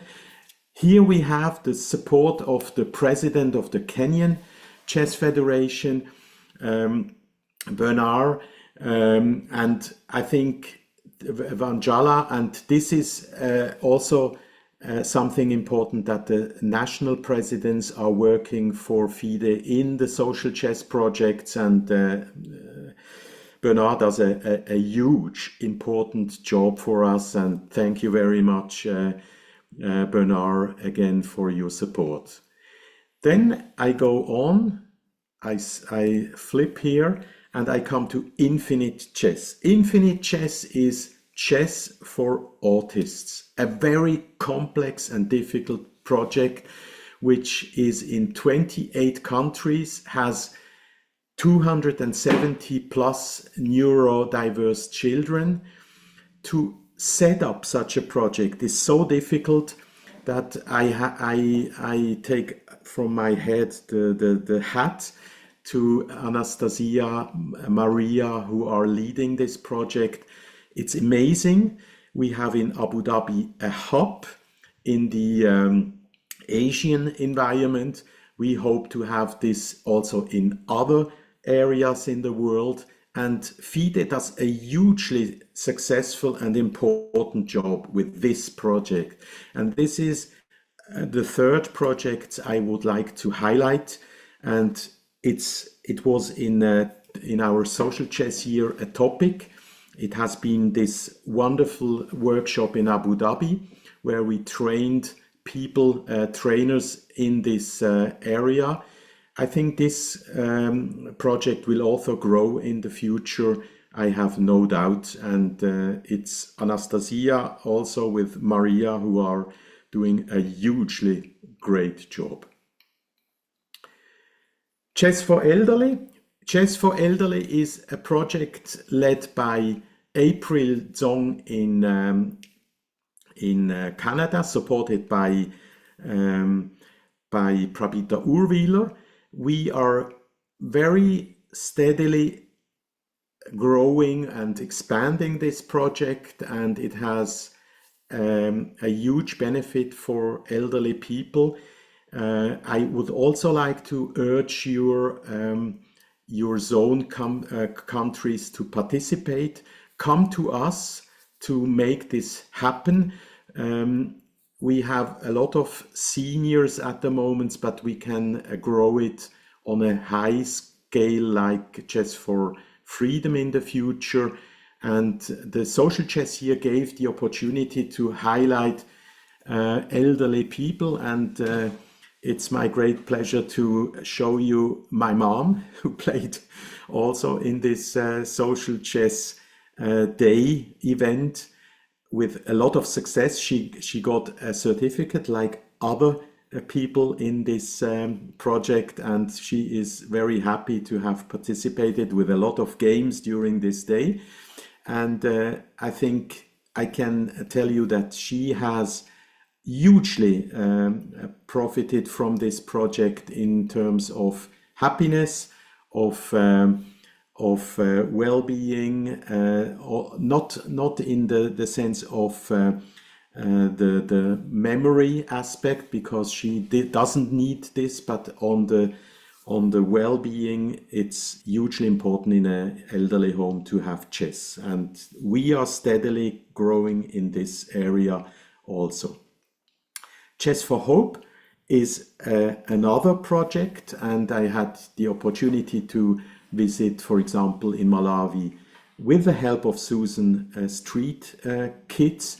I was in Nairobi in the slum. So this is also a project who has been a pilot in 2025. If your countries have these kind of environments, please let us know. We want to grow in this dimension. I show you afterwards a film from Nigeria, and I have a lot of other films also in this area, and we think that this is also one of these projects, newer projects, who will be on the scale of Chess for Freedom in the future. Chess for social chess research. I'm running a little bit out of time. We had a very successful conference, and we have MOU, an MOU with ISAC, a framework of international framework of applied chess research. We have a connection with Mannheim with a sponsorship. So this topic is hugely important for the future and will be also growing for your countries to show that chess has an impact. And we try to get not only in the addiction topic, but going into aging, into disabilities, into autism, to show studies in the future that it has an impact. What are our partners and corporations? I would highlight Lichess and Chess.com. They were hugely helpful, not only with the world record, but also during this year for the Social Chess Day and for Chess for Freedom. We have a regular working together, and this is very important for us. Road Track, I had a meeting in India, in Bangalore, with Rotary. They hopefully will be more expanding our relationship in the future. It's a kids program on board, And in India, we have a huge help with India Oil and with the KIT University, where our India conference will take place soon. We have in Kakuma connections with UNHCR. Gift of Chess is helping all over Africa. The Lithuanian World Federation is also present in Kakuma and helping us. The Zentralinstitut für seelische Gesundheit, it's a collaboration for the research topic. Emirates Autism Center is for Infinite Chess, our hub in Abu Dhabi. The Sheriff's Office of Cook County, as you all know, is our center where the Chess for Freedom is growing in the world. DHD, the boards help us, Chess Kenya and ISAC, as I told before. So partnership and cooperations are key. We hope to expand this also with your help. If you have in your zones partners who would like to join this, I say it clearly, movement of social chess, we would be very happy to get this lead from you. Thank you very much also already at this stage. So social chess strategic priorities for 2026. We got a lot of projects during all this year. My vision is to make them work together. So I hope to set up discussion groups. This would be the first pillar, global networking and communication, community building, to bring all them together. Let's have an idea. For example, if Dominic from Portugal would be in one of our call with Spain and Ecuador and El Salvador, I could have this discussion group in Spanish.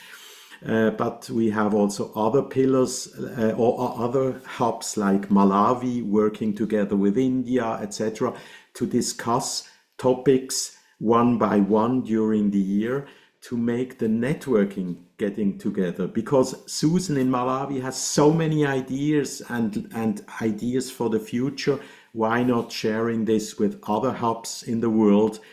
And out of this, I hope we will generate innovation and knowledge sharing, and the evidence-based expansion would be in Prabita Uvil's topic of research, to make all these researches also available for the projects, for the marketing and communication. And then, of course, sustainability and partnership. We would like to not only just pass through this social chess year, but also to make the foundation via CRM, via platforms, etc., available of social chess for the future over the coming years. One thing I realized is that throughout the world we have different language groups, like the Portuguese, the Spanish, the French, and the English-speaking world. I see that the French-speaking world is not very much active, for example, or popping up country-wise. So why not have discussion groups also with different languages to make this process going even more quickly? Quickly, some informations about the commissions. We have a new counselor, Prabita Urwieler. We have a new member, April Zong Elderly Chess. Maria Tomkovic is the new secretary. And we have a member anew, it's Tunde Zonkic. I will discuss also the setup of the commission with Dana in the future, which is very important because this movement gets a little bit intense also for the work of all. And if we have a huge participation in the Commission, this is in the future very important. So this is our new setup. We have, I quickly show you Lasma Kokorevica. She was the main Social Commission Secretary during this year with Jana Sidorchuk. She is leaving the Commission with new ideas for her development professionally in the future. I would like to thank her at this stage of the discussion because she did an amazing job, and it was a very intense year for her, and she made everything possible to make these different tiles in the agenda always top present for everyone. Thank you very much. And we have in our group now not only the advisor Bernard Vanjala, who helps us with Chess for Protection everywhere, but we still have the counselor Michael, the member Boris, social media, April, elderly, Prabita, elderly and research, and of course Anastasia Sorokina with all her help with Maria in our project, and Jana Sidorchuk. All people very FIDE accomplished. They know how to deal with difficult situations. And the social chess year or the social chess commission is led by me and the new secretary, Lasma, as I said, will leave us at the end of the year. We are present on all social media networks, and at this stage I would like to show you a little film which should show the spirit of the Commission, the potential we have in the future, and the huge engagement at the base in the world, and we can use this spirit for the next year. So I don't know, Laurent, if you could show us this little Thanks film. a lot. Gennady will share the movie, so it should appear soon. Maybe in the meantime, while we are waiting for it, thanks a lot for sharing all those great initiatives. And now we're ready to watch.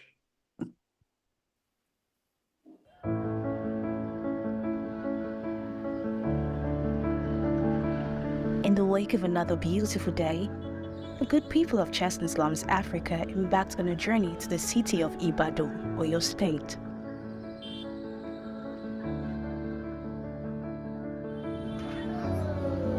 The team took to Mokola on the bridge to scout for young boys whom they were going to teach the game of chess.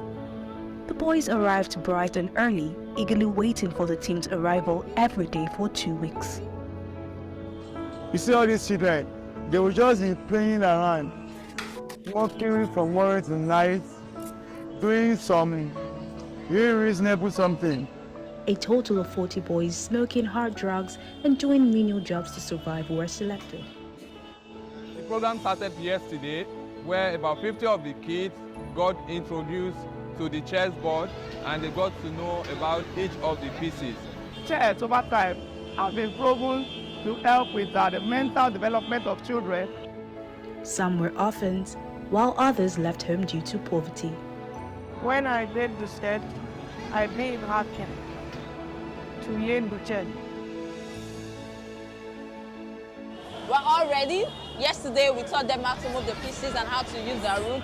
And today we're going to be teaching them new things. So you have been here for a week now, and I have played a game or two with them, and I've seen that you have done tremendous work with them. What was interesting was that their primary language of communication was the Yoruba language, but that was not going to deter them from learning the game of chess. I got to meet some new sets of students who came late, but Even though they came late yesterday, I mean, there is still potential in them. And they are all females. They do not understand English or Yoruba. They understand Hausa.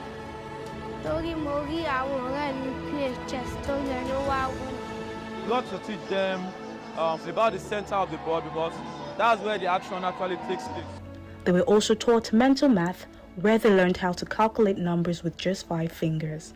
Today in our class, we're able to teach the kids how to castle, and then we went further by doing check mixing moves with the ropes and the push-ups. The game of chess has taught me like how to think normally. When I want to do something, I should not do it in a rushing way.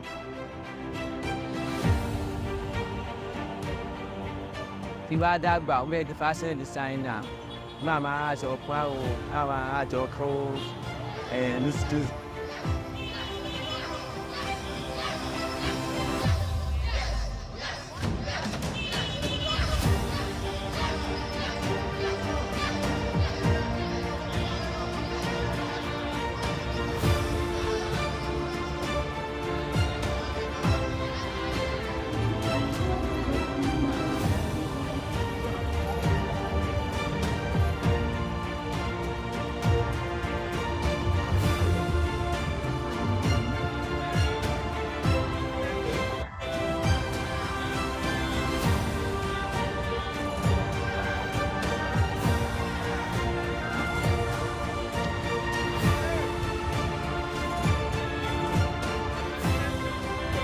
You agree with me that chess is a tool.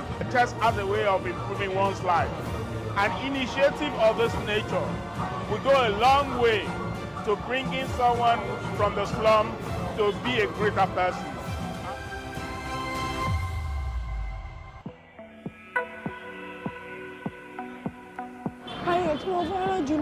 Just in the 0. The next number is 1. It's pretty easy. So 1. Let's go on 2, 3. I want to say a very, very big thank you to the Chess in Slum Africa for putting this together. I mean, look at these guys. They all had just 2 weeks, to put them, together in training. And, today these guys, have become very, very good in the game of chess. And even at some point, one of them actually had to teach me. It's been a privilege of a lifetime. We got here, we were here for 2 weeks, every day, teaching and nurturing these little children. Right? This was born out of a need to recognize and really understand the inequalities that exist in our society.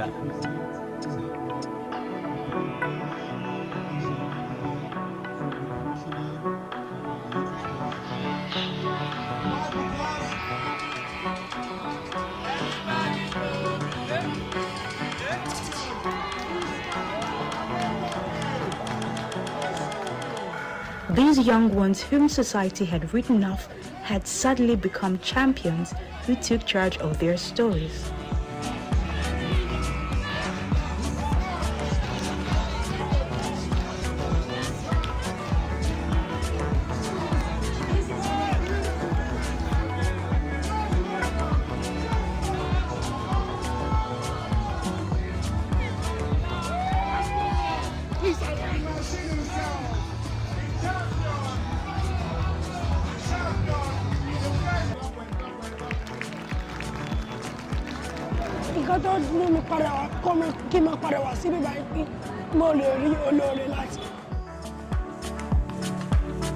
This is not the end. Their stories are only just beginning. This is day 1.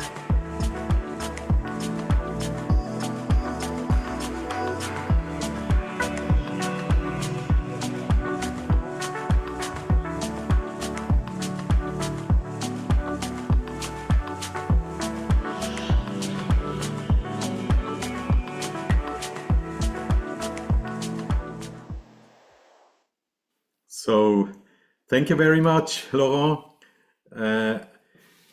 I would like to close my presentation with saying that let yourself be overwhelmed by this big potential we have. Let's work together, women, social, education, and competition. Out of this, we can develop an understanding of chess which goes over the game into society. And I think with the support of FIDE, we are experiencing from the FIDE Council, from all the people traveling around the world and visiting these people, I think we can develop a huge potential. And this is, I think, also important to see that the educational year will also touch social and women. And if you need our help, we will be with you, the Educational Commission, Jerry. Huh? So thank you very much. And I don't know if there are some questions to our commissions, if we have time. Otherwise, thank you very much. I can see that Arkady activated the camera. Maybe you wanted to make comments? Yes, you're very attentive. Thank you. Thanks a lot, Andre, for the detailed presentation, and more importantly for the work you've done throughout the year with participation of all active commission members and many partners. So thanks a lot for that. Just a couple of remarks. First, I think everyone should understand, and some of you could already see it, that it is much easier to enter into the dialogue with the governments and other partners with this social mission of chess as compared with simply the tournaments or championships. So if we come to the governments and other partners with both social mission and professional mission, it works much better than just coming with some events. So it helped a lot. And the second thing now, the most important one, is sharing best practices and continuing supporting those projects, not only in pilot countries, but spreading this to other countries, other regions, and hopefully we'll be able to support that from our funds. As far as funds are concerned, we have designated amounts for those projects, and if you will come with more, please push us. And when I say us, it's all of us. When you say with FIDE support we can do something, you are FIDE, not me, not the council. You are FIDE. All of us is FIDE. We are working together. So just make sure that everyone understands it. Thank you. Thank you. Thank you very much. Thank you, Arkady. So if we're ready, I would suggest that we continue directly with the Education Commission, except if we absolutely need a break. But I see that Rita is already here, so we could go on immediately, right? Yeah, ready to go. Thank you. While welcome, Rita, Rita. yes, while Rita is preparing to share her screen with you, I'd like to say thank you for this opportunity to share what we've been doing. Rita is going to be giving you an overview of what we've been doing over the last 2 or 3 years, and then I'll pick up and share about our year of chess and education. So Rita, I'll turn it over to you. It's an absolute pleasure to be here and addressing the Zonal Council. We have very exciting things to tell you about our last 3 years, but I will start with a little bit of our philosophy, because without understanding that, it's difficult to really see why we are so excited about our next year, which is the year of chess in education. So I will be presenting what we've done up to now, and then I pass it over to Jerry to talk about our ambitious plans for the year of chess in education, which is next year. What are we about? We would like to make chess as an essential tool for educating students around the world. I would like to be even more ambitious. I would like to see chess in every classroom in the world, every child at a particular point of their lives should be taught chess, maybe age 7, maybe age 8, maybe age 9. It doesn't have to be competitive chess. Actually, it shouldn't be to start with.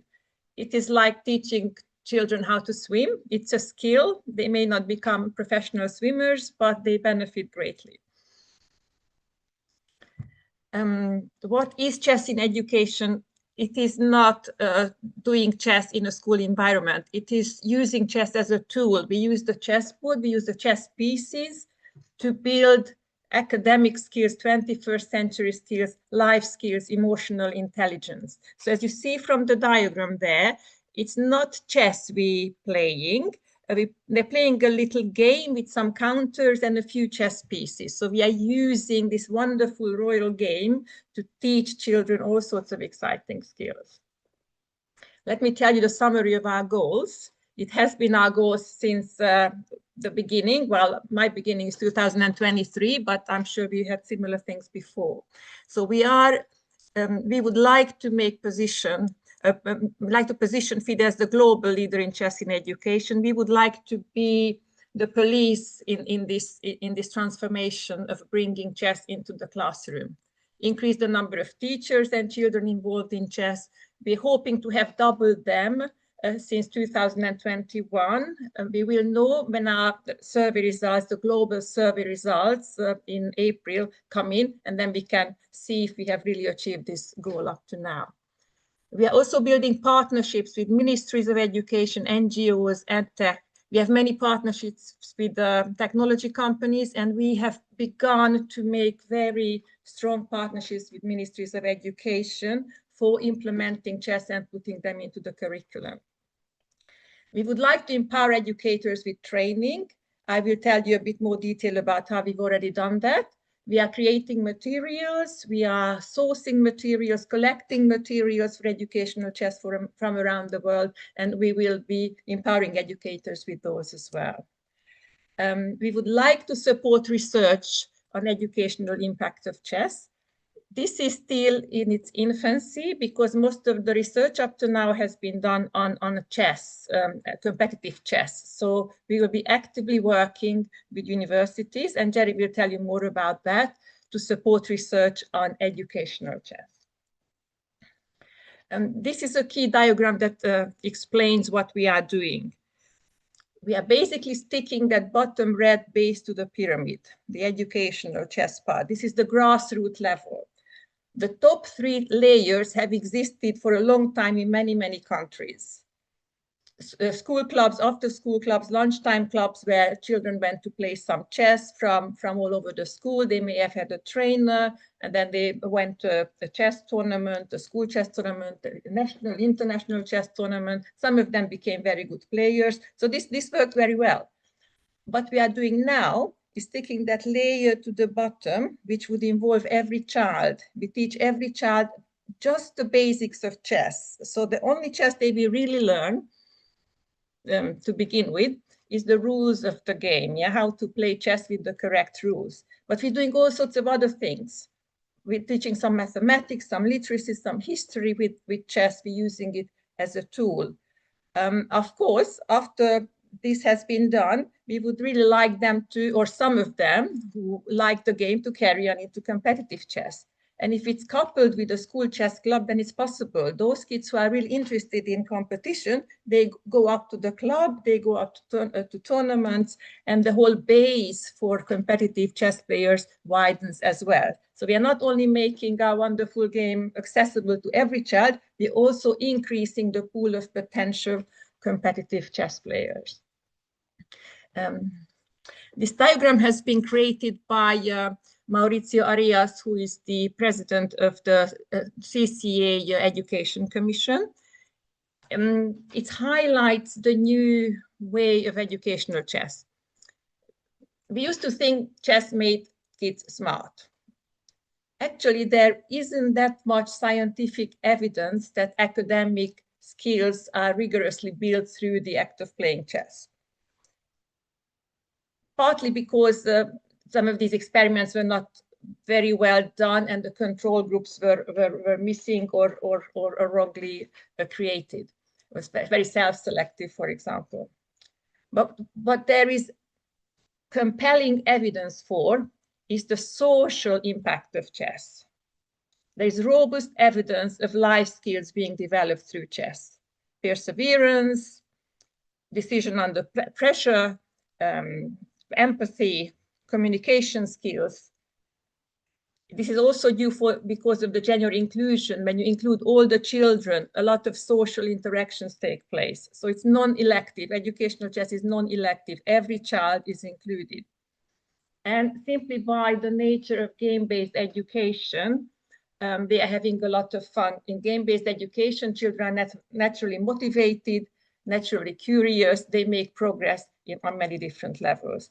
So this is really what we would like to do with our educational chess, build lots of social skills. Now, the summary of our activities from 2023 to now. We've done a lot of teacher training. We were consulting with national chess in education initiatives. We have introduced FIDE School Awards, attended and organized chess in education conferences. We created educator resources and also developed the so-called non-FIDE EDU course certification. Let me tell you a little bit more about each of these. I think we are mostly known for our teacher and lecturer training. We have 2 courses that we offer around the world, both online and in person. One is the Preparation of Teachers course, which was newly developed in April 2023, and the Preparation of Lecturers course, which was developed towards the end of 2023. If you look at the numbers, the courses have increased, starting 18 to more than double to 48 this year. There are 3 titles we offer, the FIDE School Instructor titles. This is the title the educators get with all sorts of freebies who attend our Preparation of Teachers courses.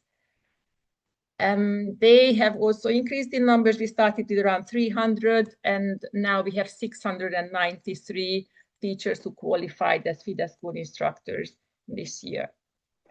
The lead school instructors and the senior lead instructors are the lecturers. Those are the people who lecture other teachers. With the most senior post, the senior lead instructor are those people who can actually offer the official FIDE Preparation of Teachers course. At the moment, we have 14 such lecturers. They lecture in many different languages. They are very successful in our English, Spanish lectures, but we also started Arabic, French, Russian, and Greek courses around the world. Our other initiative was the FIDE School Awards, where we recognize schools that embrace the idea of educational chess. So it has to be inclusive and community engagement must be present. I'm just going to show you some pictures of our schools. I think these pictures say it all. Very excited children doing all sorts of fun activities with visible results. We have Abel Talamentes, who got the Educator of the Year award last year, who's in charge in our FIDE School Award program. He will keep being in charge of that. And for our next year, for the Year of Educational Chess, he will prepare weekly storytelling videos about the schools that are with us. And monthly, he will be organizing an event, mostly an online event for all these schools to join. The event might be a chess tournament, but very likely not only a tournament, could be a quiz event, an information evening, something to do with educational chess, so not just a rigorous competitive play. So we are very, very proud of our FIDE School Awards, and I am urging the member of this established council to please, if you have such schools that are interested in your vicinity, please let them know about this award. All the details are on our website. Now, I mentioned that we were involved with chess in education initiatives. I'm going to just give you 2 that we have already been vastly involved, and then another example which is just coming up. In March 2025, our chairman, Mr. Jerry Nash, went to the POT course in Bermuda. This was initiated by the Bermuda Chess Association in collaboration with the Department of Education there. Usually, chess in education initiatives work very well when the Department of Education is involved.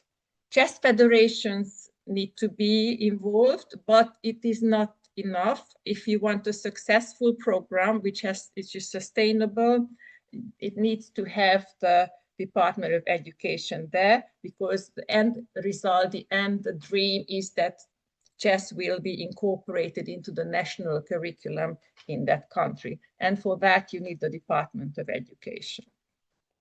So I think Kalmar Richards, the Commissioner of Education, was involved. Please, Jerry, you can correct me if I am not saying that correctly. Everybody passed the exam, so we had 23 new FIDE school instructors. They all received their titles. The project received corporate sponsorship. Yes, we do want FIDE to help. Yes, we want to give our expertise, but it's very, very useful if the country is committed to get their own sponsorships, or at least part sponsorship locally. And we didn't stop there. You need local lecturers to make the program scalable and sustainable. We have 2 people who almost qualified as senior lead instructors from Bermuda, and they will be carrying on the mission that what Jerry started. They will be training all the local teachers to make it into a countrywide program. 3 of their schools joined our FIDE School Awards as well last year, and we're hoping for some more this year. And they are doing other community-based events, chess festivals, fundraising events, scholarships, work placement programs, and preparing a women's team for the Olympiad. So Bermuda is very, very active. We have invited one of our candidate senior lead instructors to the India conference in January to tell us all about the next steps, well, what they have accomplished so far, what they have learned, and what the next steps are in their program. The other one I want to tell you about is a small little country in Africa, Burkina Faso, where FIDE EDU has done extensive consultation on their project proposals to make educational chess happen in the country. And they received the PDC funding for 7,000 euros for that. Lauren can correct me if I'm wrong. This is all down to the Chess Federation president, Mr. Nicolas Carbonell. He was really pushing for this. He got the right people to do the senior instructor title, 4 lead school instructor titles, and now we have himself and one more person who are all candidate senior lead instructors, and they will be coaching the trainers and the teachers in the country with our preparation of teacher material. I think he also has his eyes on surrounding countries, French-speaking countries, to spread educational chess. But first of all, he's going to try and do Burkina Faso as a whole countrywide project for educational chess. So we're very proud of this. And the third one I would like to mention is one in the making. The next very serious project is coming up in Costa Rica, starting in March. The Ministry of Education, the Ministry of Sport are all involved, and a pilot program is to be set up with about 10-20 schools with all our FIDE EDU materials and training present. And once that pilot program gets a good reception and good feedback, then they are thinking about introducing that for the entire country, making it a showcase example for the Caribbean and Latin America.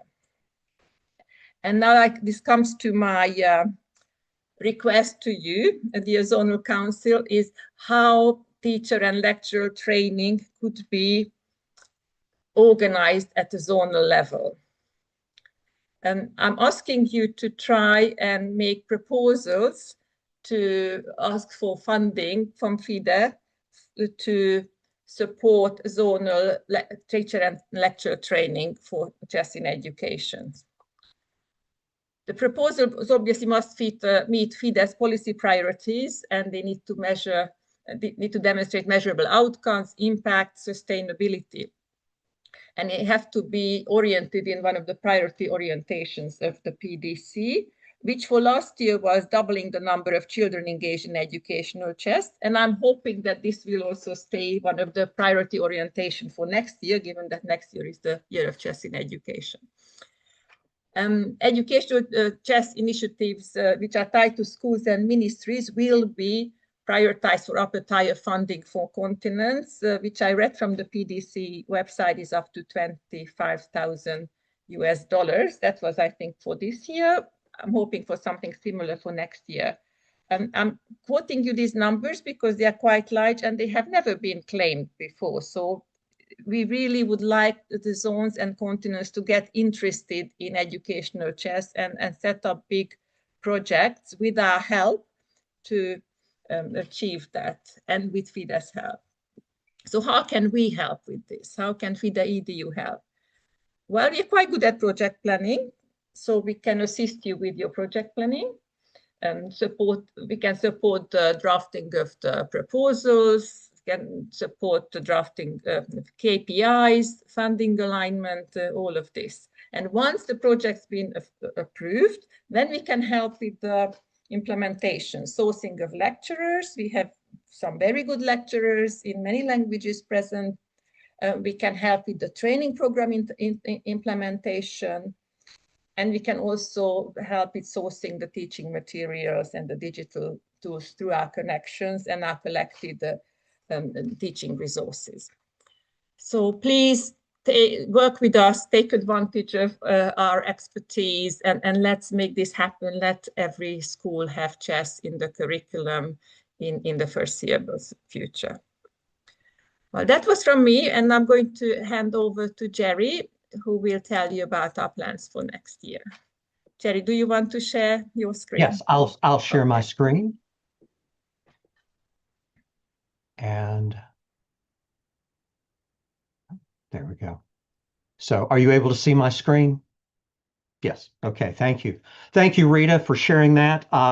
It has been an exciting journey over the last 2 or 3 years, as we have seen really an explosion of interest in chess and education, not only from chess federations, but also from ministries of education, ministries of sport, businesses. So but let me move quickly on to what we're looking at for the year of chess and education. So, and I'll touch on each of these areas: building partnerships, the survey, the network. So let me just move on. In sort of, this is a high-level summary of what we're looking to do this next year. Let me start with, this is the Year of Chess and Education Task Force. This is sort of the tip of the iceberg in terms of those people who will be involved. But we're grateful for all of the participation from around the world. And we have not only the FIDE commission members and FIDE representatives, but we're also working with the International Scholastic Chess Federation leadership as well. So part of one of our goals for this next year is to increase our partnerships with ministries of education. So 2 areas, among others, and you realize that this is sort of the tip of the iceberg. There will be other activities developed in the course of the year, but at this point, we're hoping to prepare a statement of support for chess and education and being signed by ministers of education within multiple countries. We also hope to have a joint zonal policy statement on educational chess for ministers of education. So this will help when you have these partnerships and you have ministers of education who have signed on already. It becomes motivation and for other ministers of education. When they see that they're not the first, but they can be the first in their area, then they're more likely to join. We also have, as I think all of you already know, the Year of Chess and Education Global Survey. And so we're measuring the impact of our policies and our activities over the last several years. This will also help to guide us in creating a strategy going forward.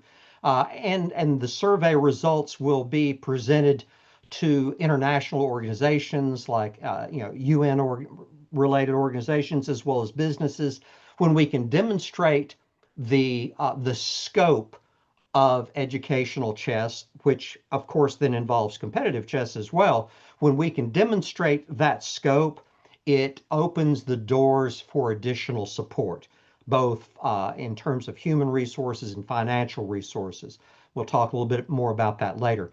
But for right now, I would say, please look at your zone and encourage the countries in your area to participate as soon as possible in the global survey. Another aspect of what we'll be doing next year is creating a network, a university network. Two of several projects that will be going on is we're going to encourage universities to sign a declaration of support for chess in education. And this is not just at the university level, but at the K through 12 level. And so, so there will be the declaration of support, but there will also be developing guidelines for university level programming. And so we have a number of universities around the world who have already started programs, but we also have many universities who are thinking about developing chess and education programs at the university level. And I want to come to there. Why do the universities matter? One, universities are the key drivers in educational innovation. So if they're endorsing chess and education, this can often be a key element of getting buy-in from ministries of education, government leaders to incorporate chess within the system of education. Not only this, but education, universities are in the education ecosystem. They're the ones who are producing the next generation of educational leaders. So yes, we want to continue to train teachers, but it's helpful then if you already have teachers coming out of the university system that already know chess, already know how to build a chess and education program. So it's a matter of creating that next generation of leaders through universities while you're also building that base of support amongst educators who are already in the school system. As we've been doing in the past, and as Rita pointed out, we've been involved in chess and education conferences over the last several years. This will increase in scope over this next year. As we've mentioned, there's a conference in Bhubaneswar in India in January. We're looking at conferences in Costa Rica and in Spain and in Cuba. There'll be other conferences, other activities throughout the year, and that will be added to our calendar. These conferences draw attention, not just internationally, but at the local level where those conferences are offered and in those regions, it gives visibility to the idea of chess as an educational tool.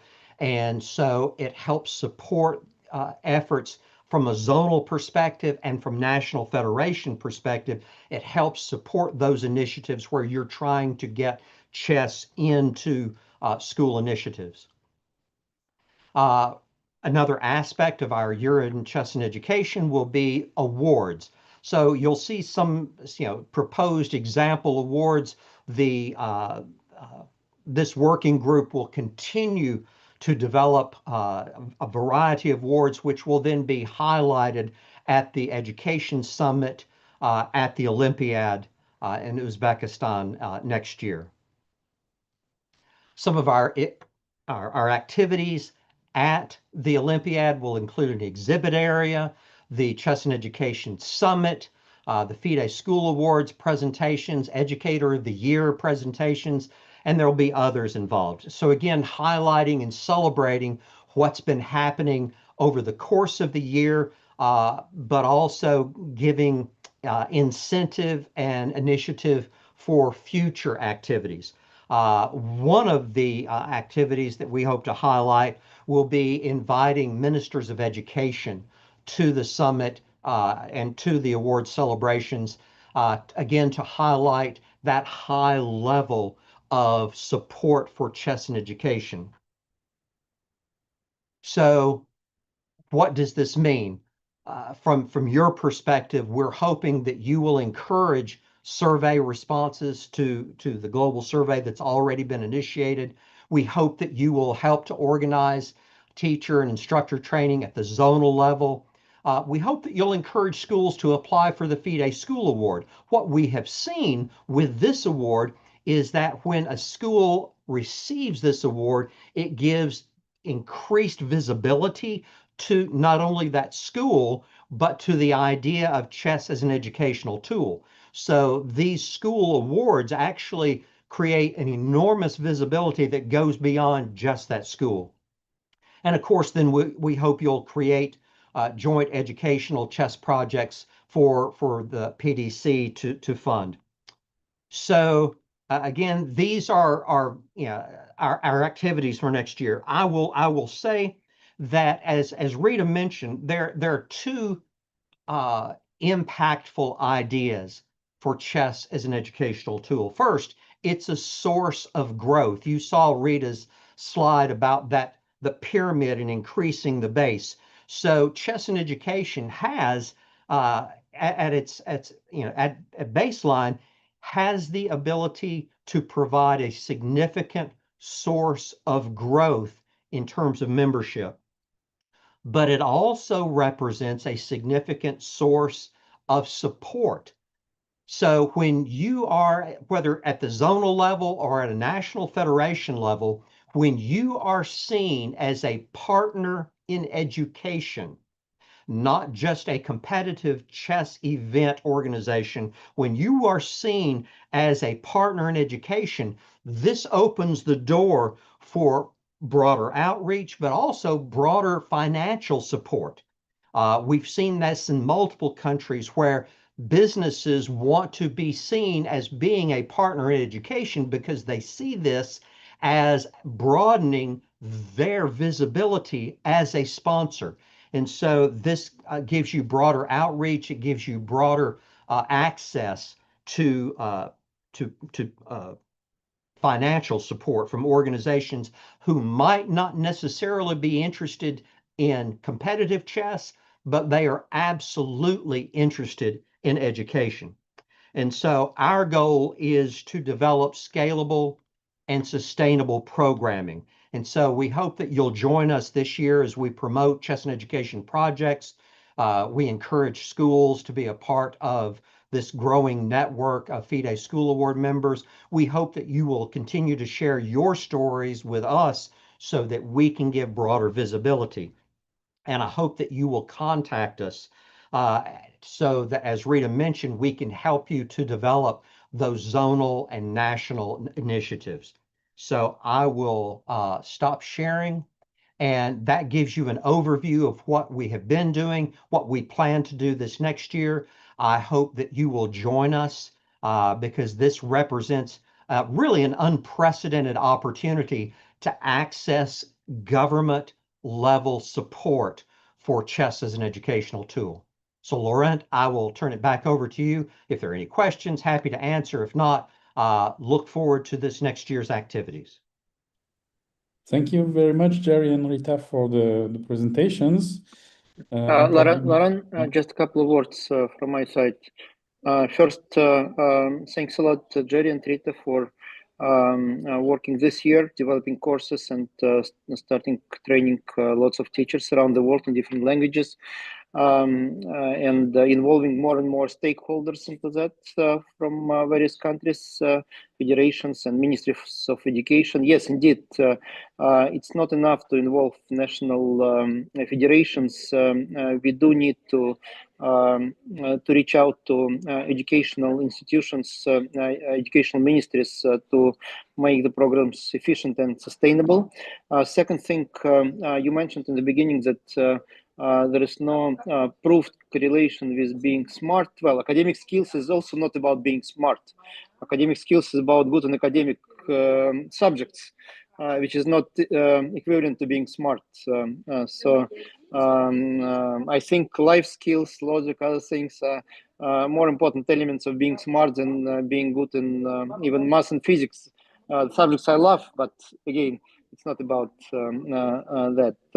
And we need to make sure that we bring this message. We need more ambassadors. Of course, you who are working in the Commission, Leonch, others, excellent ambassadors of educational chess, but we need more. We need more. We need to find more across the world in different cultures, languages, regions, to bring this message forward to those who make decisions and to school communities and university communities as well. Finally, I think the plans are quite balanced already. Let's make sure that still, while events are very important, the ongoing process of bringing chess to countries is the main thing. Events are really important since it brings attention of stakeholders, of decision makers. But the process of teaching itself, teaching the teachers, educators, and then kids is the biggest priority, of course. Thank you. Thank you, dear Arkady.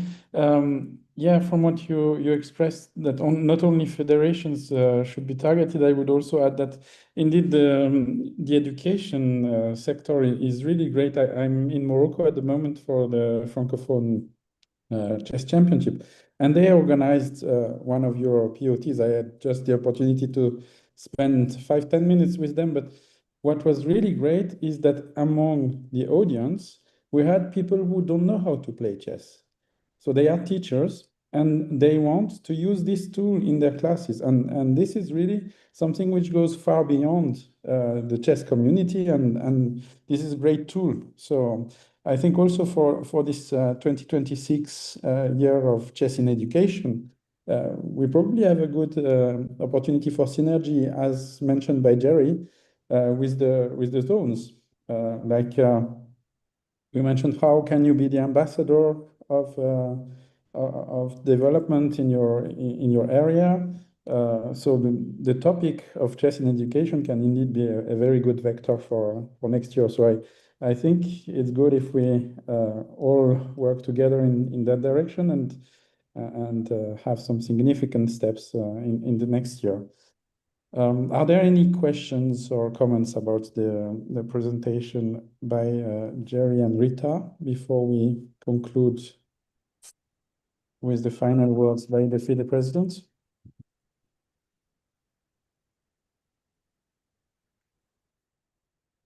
Okay. Well, I hope, yeah, I hope that we will have some questions from the floor. No, no questions. Okay, I think probably everyone is tired and already preparing for tomorrow. So thanks a lot for doing this presentations, and more importantly, of course, all the work, all the work that you're doing. I see the question from Sarhan regarding the Global Education Forum. Yes, the plan is to have it in parallel with FIDE Congress in Samarkand. It's scheduled, so details will be sent out. We informed the education ministers who were in Samarkand for UNESCO summit already about that. So they have preliminary information, and hopefully we will have feedback soon on that. We will reach out again. So I would like to reiterate that we are all open to your ideas, your projects, your questions. Please feel free anytime to contact any of us in the commissions, the FIDE Council, Management Board. On this particular subject, of course, Dana and myself are the key persons, but everyone who were doing presentations tomorrow, presentation today are equally important leaders of the project. My report tomorrow will be based on the things you told me today. So thanks a lot.